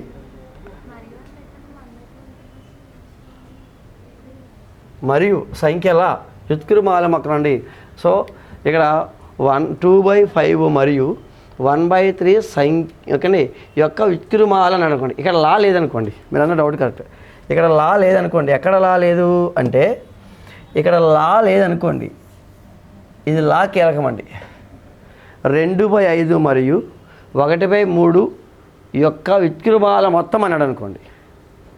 యొక్క వ్యుత్క్రమాల మొత్తం అన్నాడు అనుకోండి. అప్పుడు 1/3 యొక్క రెసిప్రోకల్ మాత్రమే కట్టాలి, మొదటిదాన్ని కట్టం. ఇప్పుడు ఏమన్నాడు? 2/5 మరియు 1/3 సంఖ్యలా. లా అంటే ఎవరండి? ప్లోరల్ కాబట్టి బహువచనం కాబట్టి ఇద్దరికి అప్లై అవుతుందండి. సో ఇక్కడ లా అనలేదు ఇటు. ఓకేండి. 2/5 మరియు 1/3 ఓకేండి సంఖ్య వ్యుత్క్రమాల మొత్తం లా అనలేదు అనుకోండి. సంఖ్య యొక్క అన్నాడు. అప్పుడు ఏం చేస్తారు? మొదటిదాన్ని యాజ్ టీజ్గా ఉంచేసి రెండో దానికి మాత్రమే రెసిప్రోకల్ కట్టి యాడ్ చేస్తాం. అది ఇలాంటిది. సో మనకి ఎక్కడ వద్దండి రెసిప్రోకల్ అంటే? సో అక్కడ మనకి ఎక్కడ వద్దండి? భిన్నాల దగ్గర మళ్ళీ వస్తాయండి. ఇవి భిన్నాల దగ్గర వస్తాయి. వ్యుత్క్రమాలు అండి. ఇక్కడ మనకి లా అన్నాడు కాబట్టి లా అనేది కీలక పాయింట్ అండి. లా అంటే ప్లూరల్, రెండిటికి చెందిద్దండి, కాబట్టి రెండిటికి రాయాలి మనం.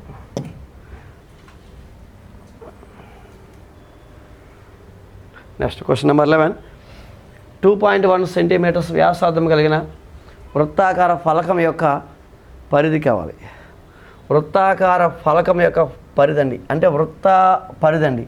సో ఇక్కడ ఏమిచ్చాడు, వ్యాసార్థం ఇచ్చాడండి. వ్యాసార్థం ఈజ్ఈక్వల్ టు 2.1 సెంటీమీటర్స్. వ్యాసార్థము రేడియస్ ఈజ్ఈక్వల్ టు 2.1 సెంటీమీటర్స్ ఇచ్చాడు. డైరెక్ట్గా వాడు వృత్త పరిధి అడిగాడు. వృత్త పరిధి. సో వృత్త పరిధి అండి. వృత్త పరిధి అంటే సర్కంఫరెన్స్ ఆఫ్ ది సర్కిల్ అండి. సర్కంఫరెన్స్ ఆఫ్ ది సర్కిల్ అంటే formula 2πr. Circumference of the circle 2πr. therefore 2πr that is equal to 2 into π అంటే 22/7 ఇంటూ r వాల్యూ ఎంత అండి 2.1, 2.1. సో 7 దీంట్లో ఎన్నిసార్లు పోతుంది అంటే 0.3 టైమ్స్ పోద్ది. 2లో పాదు కాబట్టి 0 పెట్టండి, పాయింట్ పెట్టుకోండి. 21లో 3 సార్లు పోతే 0.3 టైమ్స్ పోద్ది. ఇక్కడ పాయింట్ ఉంది కాబట్టి 0.3 టైమ్స్ పోద్ది.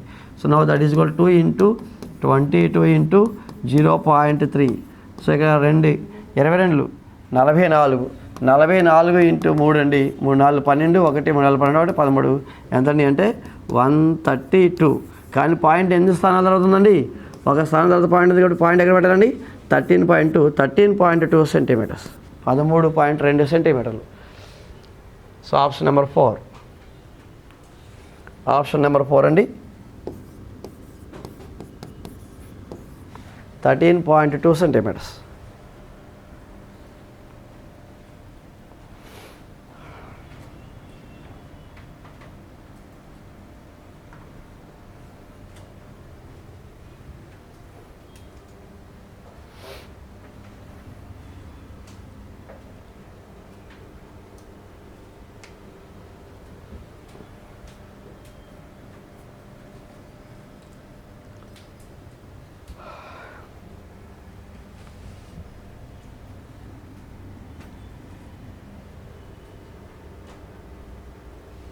నెక్స్ట్ ఇది జే అంటే రూపీస్ అండి. ఇవి రూపీస్. 240 రూపాయలకి కొనుగోలు చేసిన ఒక చొక్కా 200 రూపాయలకి అమ్మబడినది. అయిన నష్ట శాతం ఎంత? 240 రూపాయలకి కొనుగోలు చేసిన ఒక చొక్కా 200 రూపాయలకి అమ్మబడింది. అయిన నష్ట శాతం ఎంత అంటే కొన్న వెల అండి. కొన్న వెల 240 రూపాయలండి. అమ్మిన వెల 200 రూపాయలండి. ఒక వస్తువుని వాడు 240 రూపాయలు కొనుక్కుని పాపం ఎందుకో 200 రూపాయలకి అమ్మేశాడు, అంటే నష్టానికి అమ్మేశాడండి. నష్టం ఎంత అండి? నష్టం ఈజ్ ఈక్వల్ టు 40 రూపాయలండి. నష్టం 40 రూపాయలు. కాబట్టి నష్టం అడగలేదు, అక్కడ నష్ట శాతం అడిగాడండి. నష్ట శాతం ఫార్ములా నష్ట శాతం. నిన్న పేపర్లో లాభ శాతం వచ్చింది, ఇప్పుడు నష్ట శాతం అండి. నష్ట శాతం ఈజ్ ఈక్వల్ టు నష్టము బై ఏం చేయాలండి, ఎప్పుడు కూడా కింద డినామినేటర్లో కొన్న వెల వేయాలి. కొన్న వెల ఇంటూ 100. ఒక క్వశ్చన్ అడుగుతాను చెప్పండి. నష్ట శాతము లాభ శాతము దేనిపై కడతామండి? కొన్న వెల. మరి డిస్కౌంట్, రిబేటు, పన్ను, ట్యాక్స్ దేని మీద కడతామండి? ప్రకటన వెల మీద కడతాం. ఓకే అండి. నిన్న ఫార్ములా రాసాం. డిస్కౌంట్, ట్యాక్స్ ఎక్కడ రాసామండి? MP into 1 - D/100, MP into 1 + T/100. అంటే టీ ట్యాక్స్, డి డిస్కౌంట్ దేని మీద కట్టాలి? ఎంపీ మీద కట్టాలి. ఓకేండి. సో కాబట్టి ఆ 2 బిట్లు ఆల్రెడీ అడిగిన బిట్లేనండి, డిఎస్సి బిట్లు. సో నష్ట శాతం ఇసుకలు నష్టము బై, నష్టం అంటే 40 కొన్న వెల అంటే సిపి కొన్న వెల 240. So into 100. 0 కట్ చేయండి. 4 దీంట్లో 6 సార్లు పోతుంది. మళ్ళా 2 దీంట్లో 50 సార్లు పోతుంది, 2 దీంట్లో 3 సార్లు పోతుంది. కాబట్టి 50/3 అంటే 16 మూడులు కాబట్టి 16 మూడు 48ని 2. సో 16 2/3%. 16 మూడు 48ని 2 అవి. కానీ 16 2/3% అండి. అంటే ఆప్షన్ నెంబర్ 1.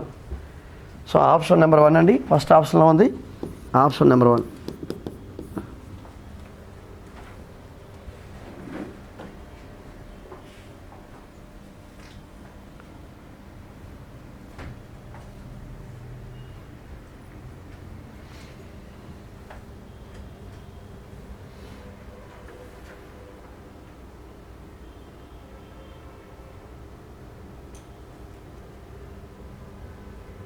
రాశారా?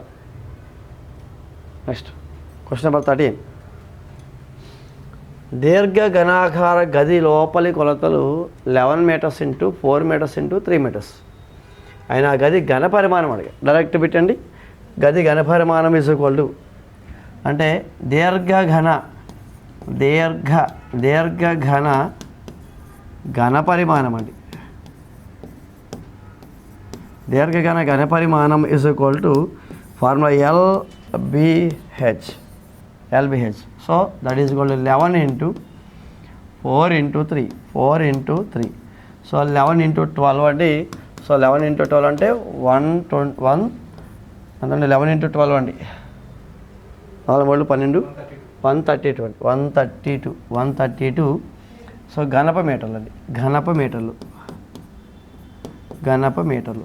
132 అంటే ఆప్షన్ నెంబర్ 4.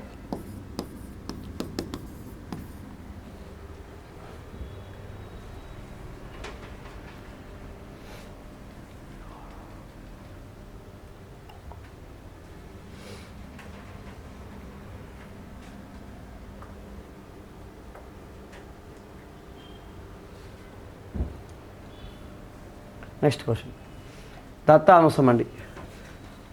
10, 7, 9, 8, 8, 7, 11 యొక్క బాహుళికం అడిగాడు. బాహుళికం ఎన్న వచ్చిందండి? 10, 7, 9, 8, 8, 7, 11 యొక్క బాహుళికం అండి. 10, 7, 9, 8, 8, 7, 11. సో ఇక్కడ 8 2 సార్లు ఉందండి. 7 2 సార్లు ఉంది. 9 ఒకసారి ఉంది, 10 ఒకసారి ఉంది, 11 ఒకసారి ఉంది. అక్కడ డౌట్ వచ్చేది మనకి 7 పెట్టాలా లేకపోతే 8 పెట్టాలా డౌట్ వచ్చేదండి. 7 పెట్టాలా 8 పెట్టాలా డౌట్ వచ్చేదండి. కాబట్టి బాహుళికము, ఏకబాహుళికము, ద్విబాహుళికము ఉంది. అంటే ఒక దత్తాంశానికి ఒకే ఒక బాహుళికం ఉండొచ్చు, ఒక దత్తాంశానికి 2 బాహుళికాలు కూడా ఉండొచ్చు, 3 బాహుళికాలు కూడా ఉండొచ్చు. అంటే దీని దత్తాంశానికి ఎన్ని బాహుళికాలు ఉన్నాయండి? 2 బాహుళికాలు ఉన్నాయి. కాబట్టి ఆప్షన్ ఎంత పెట్టాలండి? ఆప్షన్ 4 పెట్టాలండి. ఆప్షన్ 4. బాహుళికాలు 2 అండి. ద్విబాహుళికం అండి. ద్విబాహుళిక దత్తాంశం అండి. ఎందుకు ఇచ్చాడు? మనం 7 పెడతామా 8 పెడతామా అని డౌట్ వద్దాం. కాబట్టి కొంతమంది అవుతారు 7 పెడతారు 8 పెడతారు. ఎందుకు వచ్చిందిలే 7 8కి సరాసరి ఎంత అండి? 7.5 కదా, ఇది పెడదాం అనుకుంటారండి. కాదండి. కాబట్టి మన కాన్సెప్ట్ కావాలి. ద్విబాహుళికము ఉంది, 2 బాహుళికాలు కలిగిన దత్తాంశం ఉంది. కాబట్టి ఒక బాహుళికానికి ఒక దత్తాంశానికి 2 బాహుళికాలు ఉండొచ్చు. కాబట్టి 7, 8 2 అండి. Question number 15. కీర్తన కాకినాడ చేరుకున్నటకు 3 గంటలు ప్రయాణించింది. తిరిగి ఇంటికి చేరుకోవడానికి 145 నిమిషాలు ప్రయాణించేసింది. మొత్తం ప్రయాణించిన సమయం ఎంత? కీర్తన కాకినాడ చేరుకున్నటకు 3 గంటల సమయం ప్రయాణించింది.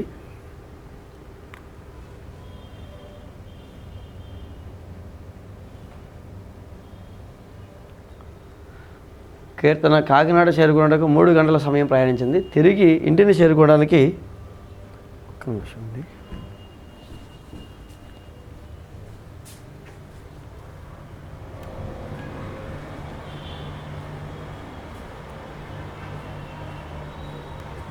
నేను ఛార్జింగ్ పెట్టరా?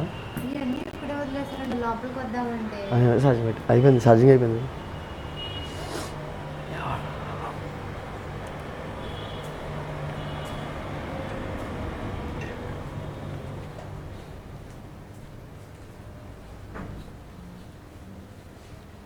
సో ఇక్కడ ఏంటంటే 3 గంటలండి.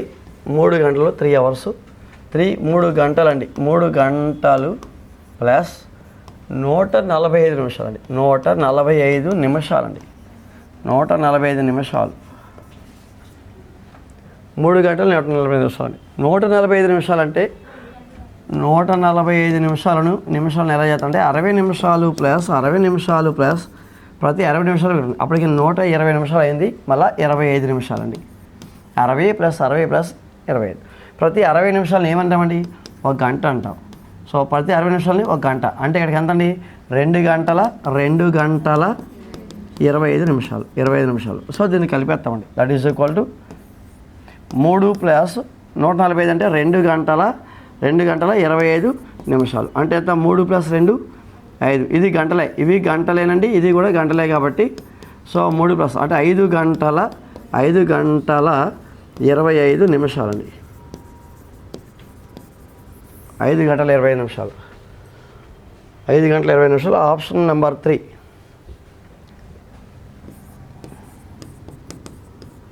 ఆప్షన్ 3.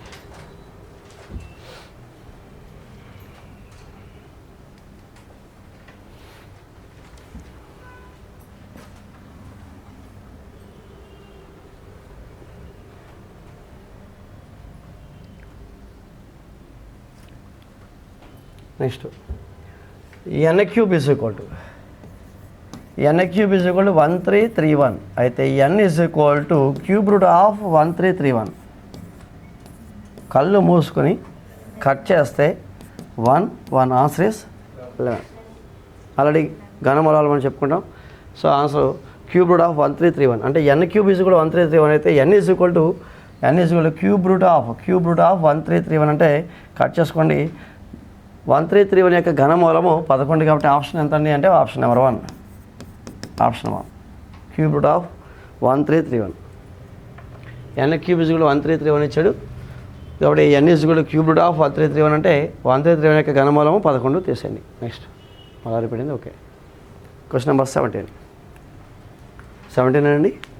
ఓకే. నెక్స్ట్ 1808037 1808037 సంఖ్య యొక్క విస్తరణ రూపము ఎంత అన్నాడు. ఎక్స్పాండెడ్ ఫామ్ అండి. ఎక్స్పాండెడ్ ఫామ్ 4th క్లాస్లో ఉంటుంది. ఇది ఎక్స్పాండెడ్ ఫామ్ అడిగాడు.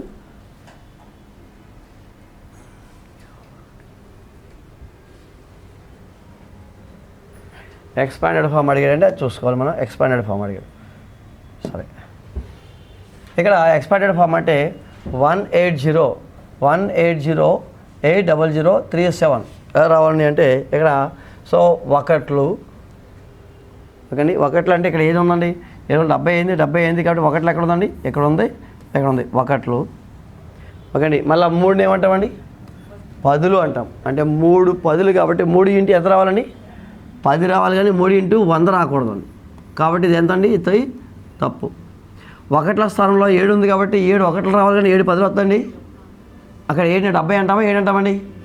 7 అంటాం కాబట్టి ఇది తప్పు. ఇది తప్పు కాబట్టి ఆప్షన్ తీసేయండి. ఎంటైర్ ఆప్షన్ తీసేయండి. 7 70 ఇది కూడా తీసేయండి. ఎంటైర్ ఆప్షన్ తీసేయండి. సో కాబట్టి ఇక్కడ ఏముండాలి? 7 అనేది ఒకట్లు కాబట్టి 7 ఒకట్లో 7. 3 అనేది 10లు 3 10లు 30. మళ్ళా 10లు 100లు 1000. 8 ఏంటండి? 10,000. 8 పక్కన 10,000 ఉండాలి. 10,000లో ఎన్ని సున్నాలు ఉంటాయి? 4 సున్నాలు కాబట్టి 8 × 4 zeros 10^4.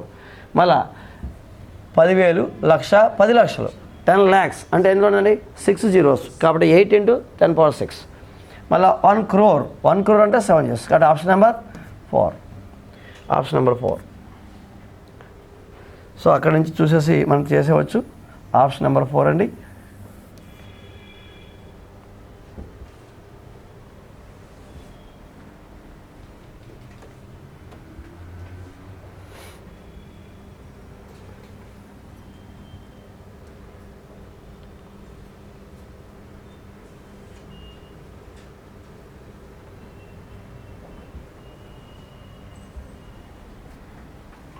Next question number 18. Arjun ప్రస్తుత వయసు అతని కొడుకు ప్రస్తుత వయసుకి 3 రెట్లు. ప్రస్తుత వయసు అర్జున్ యొక్క ప్రస్తుత వయసు అతని కొడుకు ప్రస్తుత వయసుకి 3 రెట్లు. 10 సంవత్సరాల క్రితం అతని వయసు కొడుకు వయసుకు 5 రెట్లు. అయితే అర్జున్ కొడుకు ప్రస్తుత వయసు అర్జున్ యొక్క కొడుకు అండి. అర్జున్ యొక్క కొడుకు ప్రస్తుత వయసు సంవత్సరాలు అన్నాడు.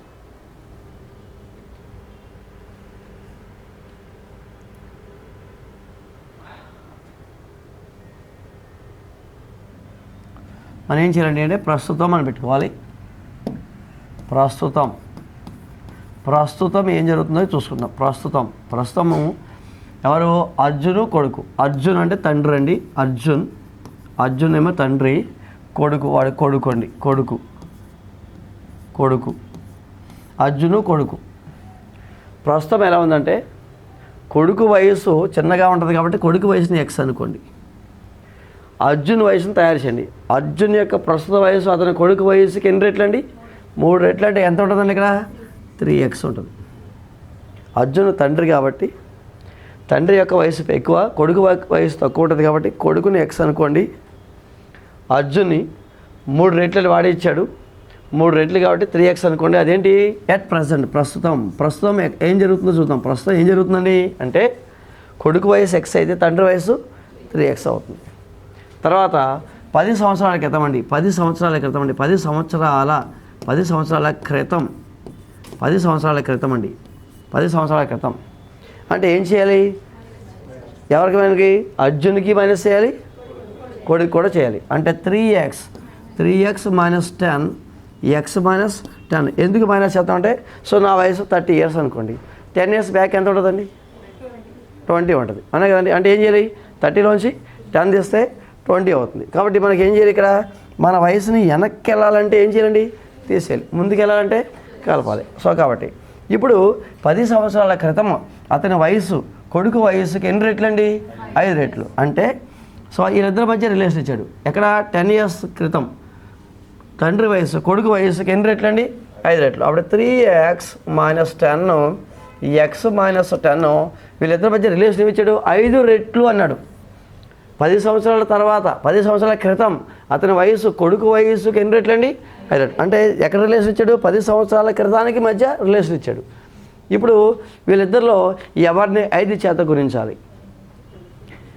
ఇక్కడ 5 × 3x మైనస్ 10 అయ్యేలా, 5 × x మైనస్ 10 అయ్యేలా. వీళ్ళిద్దరు ఈక్వల్ అవ్వాలంటే 5 × 3x మైనస్ 10 అయ్యేలా, x మైనస్ 10 అయ్యేలా. ఇప్పుడు వీళ్ళిద్దరు ఈక్వల్ చేయాలి. 5 రెట్లు కదండి. తండ్రి కొడుకు కంటే 5 రెట్లు ఎక్కువ. తండ్రి ఇది కొడుకు 5 రెట్లు ఎక్కువాడు. అప్పుడు వీళ్ళిద్దరు ఈక్వల్ చేయాలంటే ఎవరిని మల్టిప్లై చేయాలి? ఎవరిని మల్టిప్లై చేస్తారు? ఎవరినండి? ఎక్కడంటే 5 × వేస్తామండి, వేయకూడదు. ఎందుకంటే వీళ్ళిద్దరూ ఈక్వల్ అవ్వాలంటే చిన్నవాడికి చెయ్యి అందించి వాడిని మల్టిప్లై చేస్తే వాడి వయసు రైజ్ అయ్యి తండ్రితో ఈక్వల్ అవుతాడు. ఎవరినండి? తక్కువ ఉన్న వాడిని మల్టిప్లై చేస్తే వాడు రైజ్ అయ్యి ఏమవుతాడండి? తండ్రితో ఈక్వల్ అవుతాడు. అంటే తండ్రి 30 సంవత్సరాలు అనుకోండి, కొడుకు 10 సంవత్సరాలు అనుకోండి. అప్పుడు వీళ్ళిద్దరిని ఈక్వల్ చేయాలంటే ఎవరిని మల్టిప్లై చేయాలి? కొడుకుని 3తో మల్టిప్లై చేస్తే ఏమవుతాడు? తండ్రికి రైజ్ అవుతాడు. అంటే ఇప్పుడు మల్టిప్లికేషన్ ఎవరిని చేయాలని ఎగ్జామ్లో డౌట్ వద్ది. కాబట్టి మనం ఏంటంటే ర్యాండమ్గా ఎక్కడ పడితే అక్కడ చేస్తాం. ఎవరిని మల్టిప్లై చేయాలంటే ఇప్పుడు కూడా వీళ్ళిద్దరిలో చిన్నవాడు ఎవరో వాడిని మల్టిప్లై చేయాలి. చిన్నవాడిని మల్టిప్లై చేస్తే వాడు తండ్రితో ఈక్వల్ అవుతాడు. 5 ఎక్కడ పెట్టాలో డౌట్ వచ్చేది ఎగ్జామ్లో. కాబట్టి 5 ఎక్కడ పెట్టాలండి? వీళ్ళిద్దరిలో చిన్నవాడు ఎవరో చూడాలి, కొడుకు. కాబట్టి కొడుకుని మల్టిప్లై చేస్తే వాడు పెరిగి ఆ సంఖ్య పెరిగి పెద్దవాడితో ఈక్వల్ అవుతుంది. 3x minus 10 is equal to 5x minus 50. 3x ఎలా తీసుకురండి? 5x మైనస్ 3x మైనస్ 10 ఓకేనా. 15 ఎలా తీసుకురండి? Plus 50 is equal to 40 is equal to 2x.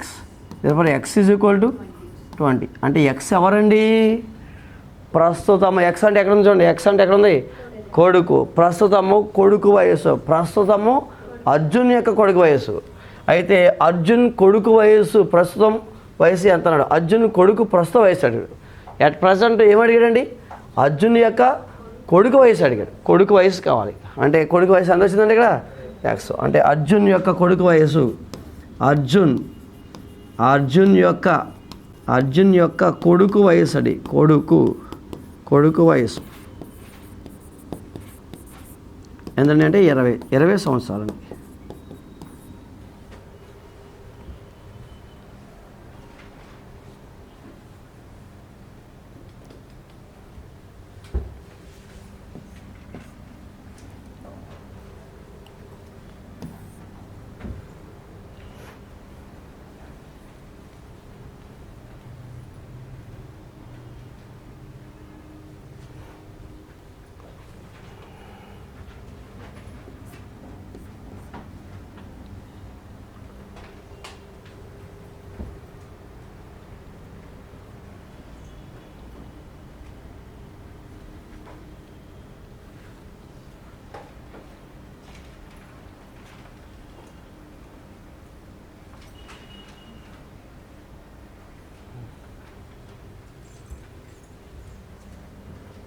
Next ఒక వస్తువు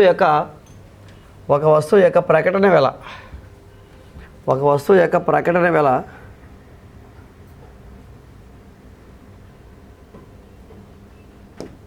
ఒక వస్తువు యొక్క ప్రకటన వెల 800 రూపాయలండి. ఇది జే అంటే రూపీస్ అండి. ఇక్కడ మన పవర్ పాయింట్లోకి వచ్చేసరికి ఇలా పడుద్ది. ఒక వస్తువు యొక్క ప్రకటన వెల 800 రూపాయలు. దుకాణదారుడు ప్రకటన వెలపై 10% రుసుము ఇచ్చినప్పటికీ 10% లాభం పొందితే ఆ వస్తువు దుకాణదారుడు కొన్న వెల ఎంత? చాలా కీలకమైన బిట్టండి. అసలు మనకి ఎగ్జామ్ హాల్లో అయితే బిట్టు అర్థం కాదు, పక్కన పెడతాం దీన్ని. అసలు ముందు ప్రాబ్లం అర్థం కాదండి. చాలా ఇంపార్టెంట్ మోడల్. డిస్కౌంట్ అండ్ వ్యాట్లో ఇంపార్టెంట్ మోడల్ అండి. కానీ ముందు అసలు ప్రాబ్లం అర్థం కాదు, అసలు ఏం జరిగిందో కాదు, అసలు అక్కడ ఏం జరుగుతుందో తెలియదు మనకి. ఒక వస్తువు ప్రకటన వెల 800 రూపాయలండి.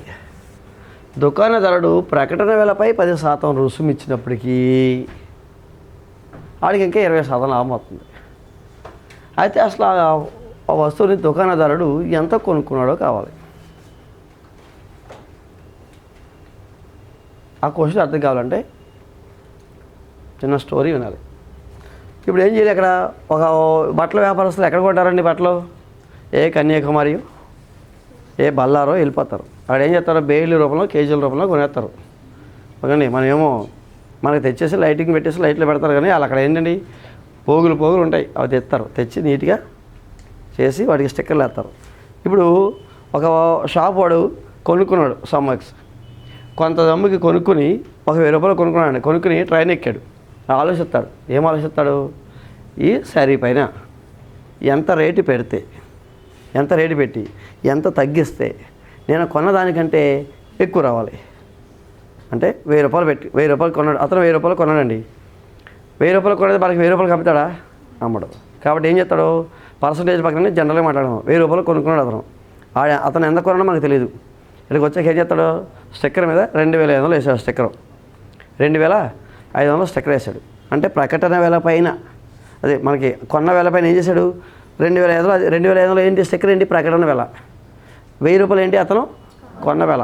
అతను కొనుక్కున్న 1000 రూపాయలు ఏంటి, శారీ పైన 2500 పెట్టాడు. అక్కడ 2500 శారీ పెట్టిన మనం వెళ్తాం షాప్కి, కస్టమర్కి వెళ్ళి శారీ 2500 ఉంది, ఏమైనా తగ్గించరా అని అడుగుతాం. అయ్యో మీరు రోజు వస్తారు, మీకు తగ్గించకపోతే వెళ్ళండి బాబు, 500 తగ్గించేసి 2000కి ఇవ్వండి అంటాడు. 500 తగ్గించేసి 2000కి ఇవ్వడు. అప్పుడు షాప్ వాడు ఏమనుకుంటాడు, నేను కొన్నది 2000, నేను కొన్నది 1000. షాప్ వాడు మాట్లాడుకుంటాడు మనసులో, మనకు చెప్తాడు ఏంటండి, నేను కొన్నది 1000, నేనేం పెట్టాను, నేను కొన్నది 1000, నేనేం పెట్టాను, అక్కడ ప్రకటన వెల 2500 పెట్టాను. నేను 500 డిస్కౌంట్ ఇచ్చినప్పటికీ నాకు ఇంకా 1000 రూపాయలు లాభం వచ్చింది. మనం కస్టమర్గా ఏం సాటిస్ఫై అవుతాం, నాకు బాగా తెలుసు అందుకే 500 తగ్గించాడు, లేకపోతే నీవైతే తగ్గించడం, నేను అందుకే నీకు కూడా వచ్చాను అంటాం అంతే.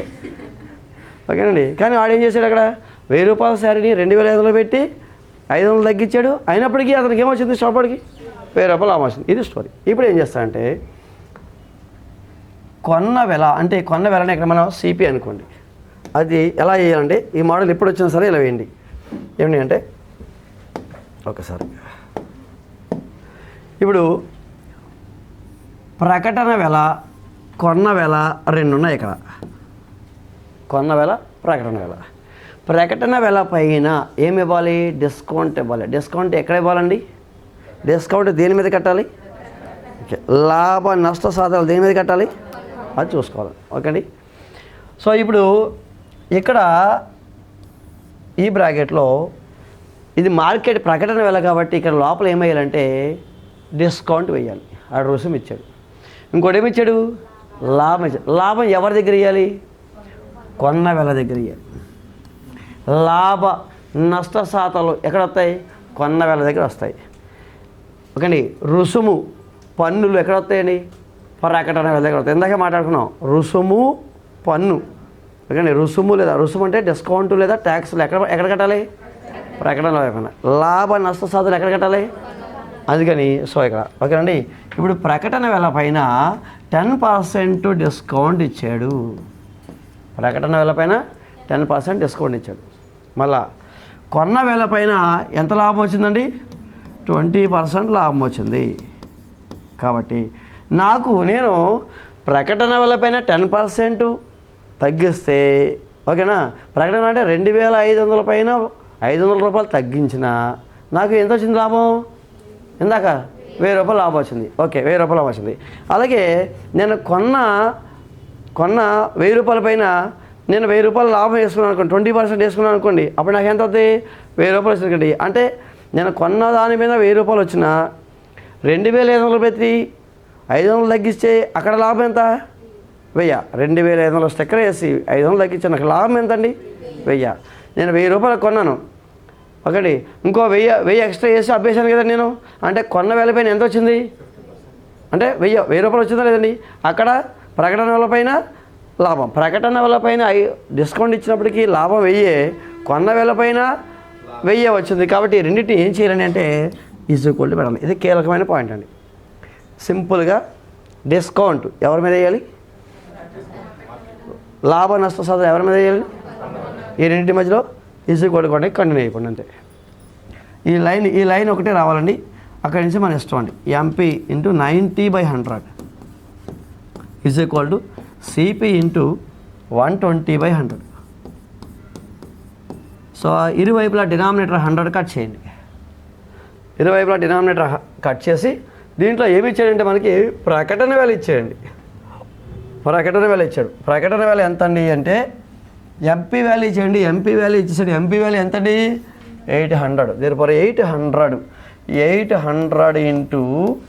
90 = CP × 120. CP × 120.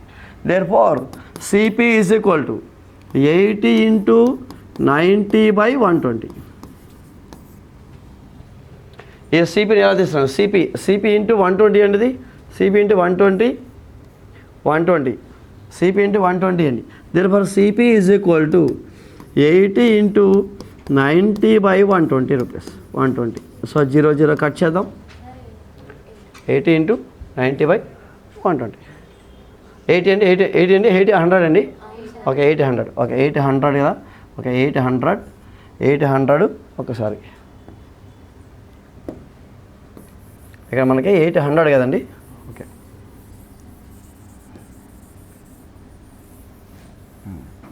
ఒకసారి అంటే అక్కడ లైన్ మారేసరికి మనకి ఇప్పుడు ఓకే MP ప్లేస్లో ఎంత పెట్టాలండి? 800 అండి. మార్కెట్ ప్రైస్ ఎంత అండి? మార్కెట్ ప్రైస్ 800 ఇంటూ ఎంత అండి? 90 = CP × 120. సో దేర్ఫోర్ CP కావాలి. ఇక్కడ CP కావాలంటే ఏం చేయాలండి? 120 ఇలా తీసుకురండి. 800 × 90 ఎంతండి? 120. సో ఇక్కడ మనకి 0 కట్ చేసుకోండి. 4వ ఎక్కం ఇక్కడ 20 సార్లు పోద్ది. 4వ ఎక్కం ఇక్కడ 3 సార్లు పోద్ది. 3 దీంట్లో 30 సార్లు పోద్ది. ఎంత మిగిలిందండి? 20 × 30 మిగిలింది. ఇది కూడా CP. దేర్ఫోర్ CP = ఎంత అండి? 600. దేర్ఫోర్ అతను కొన్న వేల ఎంత అండి? 600 రూపాయలు. 600. CP కూడా 600. నేను ఇక్కడ MP ఇక్కడ 800 అయితే ఇందాక 80 వేసాను కాబట్టి 800తో చేసుకుంటూ రండి అంతే.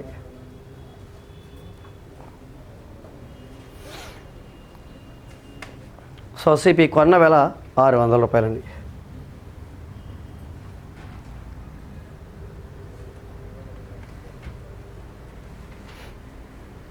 అంటే ఏమర్థమైందండి? అతను 600 రూపాయలు శారీ కొన్నాడు, కానీ స్టిక్కర్ ఎంత అందించాడు? 800 అంటించాడు. స్టిక్కర్ 800 అంటించి ఏమని ప్రకటిస్తున్నాడు? రండి బాబు రండి 10% డిస్కౌంట్ ఇస్తాను అన్నాడు. రండి బాబు రండి ఎంత ఇస్తాడు? 10% డిస్కౌంట్. 10% డిస్కౌంట్ ఇచ్చినప్పటికీ అతనికి ఎంత లాభం అవుతుందండి? 20% అవుతుంది. ఎందుకంటే ఆల్రెడీ 200 పెంచేశాడు కాబట్టి. సో ఇది చాలా ఇంపార్టెంట్ క్వశ్చన్ అండి, చాలా ఇంపార్టెంట్ మోడల్. ఎగ్జామ్లో సడన్గా ఐడియా రాదు కాబట్టి ఇక్కడ లాజిక్కే వేసుకోవాలి. డిస్కౌంట్ అనేది మార్కెట్ ప్రైస్ మీద వేయాలి. లాభ నష్ట శాతాలు కొన్న వేల పైన వేయాలి. మధ్యలో ఇసుకొట్టి పెడితే అయిపోద్ది.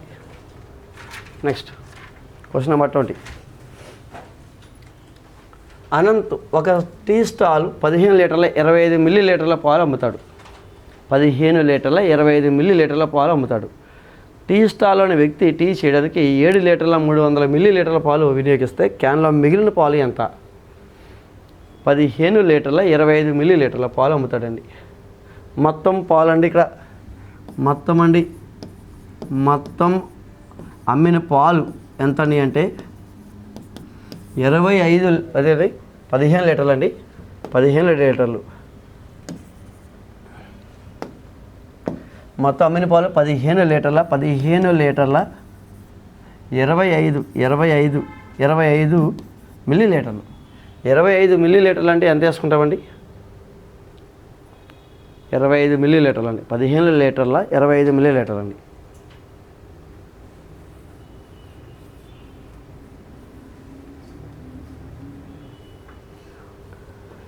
మిల్లీ లీటర్లు అండి. 25 మిల్లీ లీటర్లు అని ఇచ్చాడు అక్కడ. 25 మిల్లీ లీటర్లు 0.25 మిల్లీ లీటర్ల 250 మిల్లీ లీటర్లు అండి.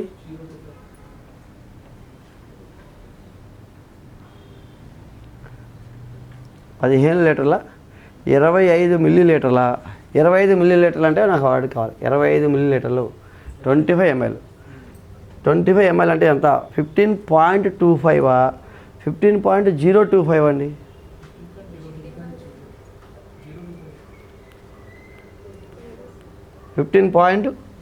ఓకే, మీరు అన్నట్టు కదా. ఎంతండి?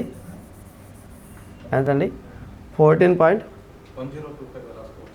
రాసుకోవచ్చండి అండి. ఒకసారి ముందుగా ఎంతండి? 15 అంటే 15 లీటర్ల 0.25 రాసామనుకోండి. ఒకసారి చూడండి, ఒకసారి పాలు అది వాడిన పాలు ఎంతండి? 7 లీటర్ల 300 మిల్లీ లీటర్లు, అంతే కదండి. 300 మిల్లీ లీటర్లు. ఒకసారి తీసేయండి. ఎంతండి? 5 2 10లోంచి 7 ఎంతండి? 14 అంటే 7. ఈ 7 లీటర్ల 725 మిల్లీ లీటర్లు అండి. 7 లీటర్ల 725 మిల్లీ లీటర్లు అండి. సో ఇక్కడ మనకి 15 లీటర్ల 25 మిల్లీ లీటర్లు ఇచ్చాడు. 25 మిల్లీ లీటర్లు అంటే ఏంటంటే 15.025. చెప్పండి సార్. మనం ఏం చేస్తామండి అంటే 15.25 చేసి 7.300 చేస్తామండి. 25 కాబట్టి 0 పెట్టుకుంటే 0.5. సో 12 నుంచి 9 తెస్తే 3 తెస్తే 9 ఎంతండి? 7. ఎంత వస్తుందండి అక్కడ? 7.950 వస్తుంది. ఎందుకంటే 0.5 12లోంచి 3 తెస్తే 9 ఎంతంటే ఇక్కడ మనకి 14 కాబట్టి 7 వస్తుంది. 7.95 అవుతుంది. అంటే ఇక్కడ మనం గుర్తుపెట్టుకొస్తుంది ఏంటంటే 250 కాదు, 25 మిల్లీ లీటర్లు అంటే 0.25 అండి. ఇక్కడ 0.25 రాసుకోవాలి. అక్కడ కనిపించడానికి లెక్క ఇచ్చాడు, అంతే. చిన్న లెక్కే, కానీ ఆడ ఎందుకు ఇచ్చాడంటే ఇక్కడ మనం కనిపించడానికి ఇచ్చాడు. సో ఈ పాయింట్లో మనం కనిపించడానికి ఇచ్చాడు. 0.25 రాస్తామా, ఓన్లీ 25 రాసి కన్ఫ్యూజ్ అవుతామా అని కావాలి. మనం ఏం చేస్తాం? జనరల్గా 15 ఇక్కడ ఎలా ఉంది? 15.25లా ఉంది కాబట్టి మనం డైరెక్ట్గా ఏం చేస్తాం? 15.25 వేస్తాం. కిందేమో 7.300 వేస్తాం, తీసేసి ఏం చేస్తాం? అయ్యో నాకు ఆన్సర్ ఎందుకు రాలేదబ్బా అని ఆలోచిస్తాం. అక్కడ టైం వేస్ట్ అవుతుంది. కాబట్టి కనిపించేటికి ఏం చేశాడంటే 15.25 మిల్లీ లీటర్లు ఇచ్చాడు. 25 మిల్లీ లీటర్లు అంటే ఏంటండి? ఇప్పుడు 300 అనుకోండి, 325 345 అంటాం. 345కి 45కి తేడా ఉంది కదండి. అంటే 45 అంటే ఎంత రాస్తామండి? 0.05 అండి. ఇప్పుడు 15 పైసలు అన్నాం. 15 పైసలు అండి. 15 పైసలు అంటే సో 3 రూపాయల 15 పైసలు అండి. 3 రూపాయల 5 పైసలు అంటే ఏం చేస్తామండి? 0.5 రాస్తాం. కాబట్టి 5 పైసలు రాస్తాం. అంటే ఆడ అడిగాడు 3 రూపాయల 5 పైసలు అని ఇచ్చాడండి. అప్పుడు ఏం చేస్తాం? 3 రూపాయల 5 పైసలు అని ఇచ్చాడు అనుకోండి. 3 రూపాయల 5 పైసలు అంటే 3.5 వేసాం అనుకోండి. అప్పుడు ఏమవుతుంది? 3.5 అయిపోద్ది. 3 రూపాయల 50 పైసలు అయిపోద్ది. అప్పుడు ఎంత వేయాలి మనం? 3.05 వేయాలి. ఓకేండి. అప్పుడు 3 రూపాయల 5 పైసలు అని అవుతుంది. అంటే మ్యాటర్లో 3 రూపాయల 5 పైసలు అన్నాడు అనుకోండి. 3 రూపాయల 5 పైసలు అనుకోండి. అప్పుడు ఏం వేయాలి మనం? 3.05 వేయాలి. పొరపాటు 3.5 వేస్తాం అనుకోండి. అప్పుడంటే 3.50 3 రూపాయల 50 పైసలు అయిపోద్ది. కాబట్టి ఇక్కడ మనకి ఆ లాజిక్లో మనం వేస్తామా లేదని చెప్పేసి ఇక్కడ 25 పెట్టాడు. కాబట్టి మనం సో 15.25 అని విడిగా వెంటనే తీసుకోకూడదు. ఏం చేయాలండి? 15.025 తీసుకోవాలి. ఈ ఒక్కటే 0 తీసుకుంటావా లేదా అనే దాని మీద వాడు క్వశ్చన్ అడిగాడు. మిగిలినంతా సప్రాక్షన్ కాబట్టి no problem. Next question number 21. 2, 4, 8, 1 అంకెలతో ప్రతి అంకెను కేవలం ఒక్కసారి మాత్రమే వినియోగించి 4 అంకెల సంఖ్యలను ఎన్ని తయారు చేయవచ్చు? ఏమంటే ఆల్రెడీ నెంబర్ సిస్టమ్ క్లాస్ ఉన్న వాళ్ళు మొన్నే చెప్పుకున్నామండి లెక్కలు.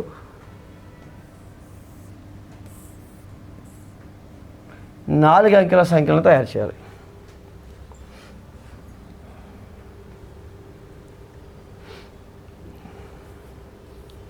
టూ 4, 8, 1 అంకెలలో ప్రతి అంకెను ఒక్కసారి మాత్రమే ఉపయోగించాలి. రాయగల 4 అంకెల సంఖ్యలు ఎన్ని తయారు చేయాలి?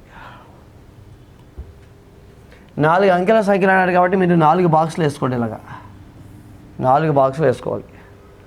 4 అంకెల సంఖ్య కాబట్టి 4 బాక్సులు వేసుకోండి. 4 బాక్సులు వేసుకొని చేతిలో 2, 4, 8, 1 చేతితో పట్టుకోండి. ఏం పట్టుకోవాలండి? 2, 4, 8, 1 4 సంఖ్యలు చేతితో పట్టుకోండి. చేతితో పట్టుకుని ఫస్ట్ బాక్స్ దగ్గరికి వెళ్తారు.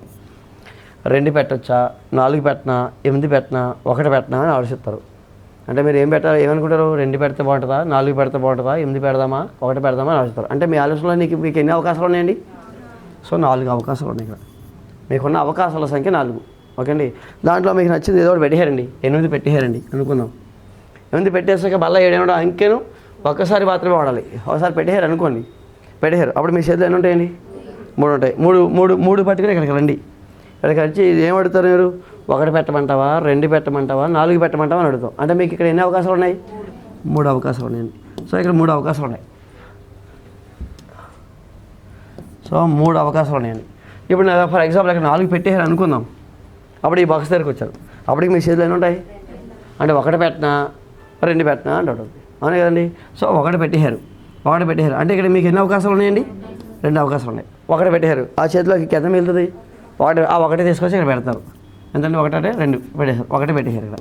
అంటే ఇక్కడ ఇప్పుడు అవకాశాల సంఖ్యలన్నింటినీ ఏం చేయాలని అంటే మరి ఇక్కడ 4 అవకాశాలు ఇంటూ 3 అవకాశాలు ఇంటూ 2 అవకాశాలు = 4 × 3 × 2 × 1 అండి. సో 24. 24 ఫస్ట్ ఆప్షన్ ఉంది. ఆప్షన్ 1.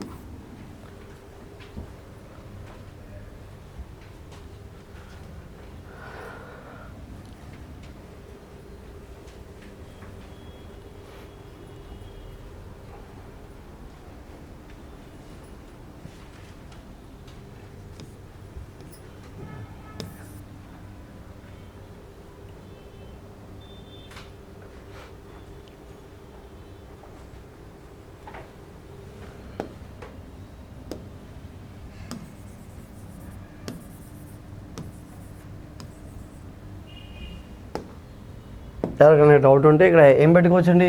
2 పెట్టుకోవచ్చు, 4 పెట్టుకోవచ్చు, 8 పెట్టుకోవచ్చు, వాడబెట్ట అంటే 4 అవకాశాలు ఉన్నాయి. ఇక్కడ 8 ఇక్కడ డ్రాప్ చేసి వదిలేసామండి. అప్పుడు ఇక్కడ ఏమవుతాయి? 2 కానీ 4 కానీ 1 కానీ 3 అవకాశాలు ఉన్నాయి. మళ్ళీ ఇక్కడ 4ని ఇక్కడ డ్రాప్ అక్కడ వదిలేసాం. 4ని అక్కడ వదిలేసాం. 2 కానీ 1 కానీ 2ని అక్కడ వదిలేసాం, లేదా 1ని అక్కడ వదిలేసాం. ఎంత ఉంటుందండి? 2 అలా వస్తాయి. సో అవకాశాల సంఖ్య మొత్తం మళ్ళీ వేస్తాండి. Next question number 22. x + 2y² - 8xy x - 2y × x + 2y. x + 2y² x + 2y² - 8xy 8xy by x - 2y × x + 2y.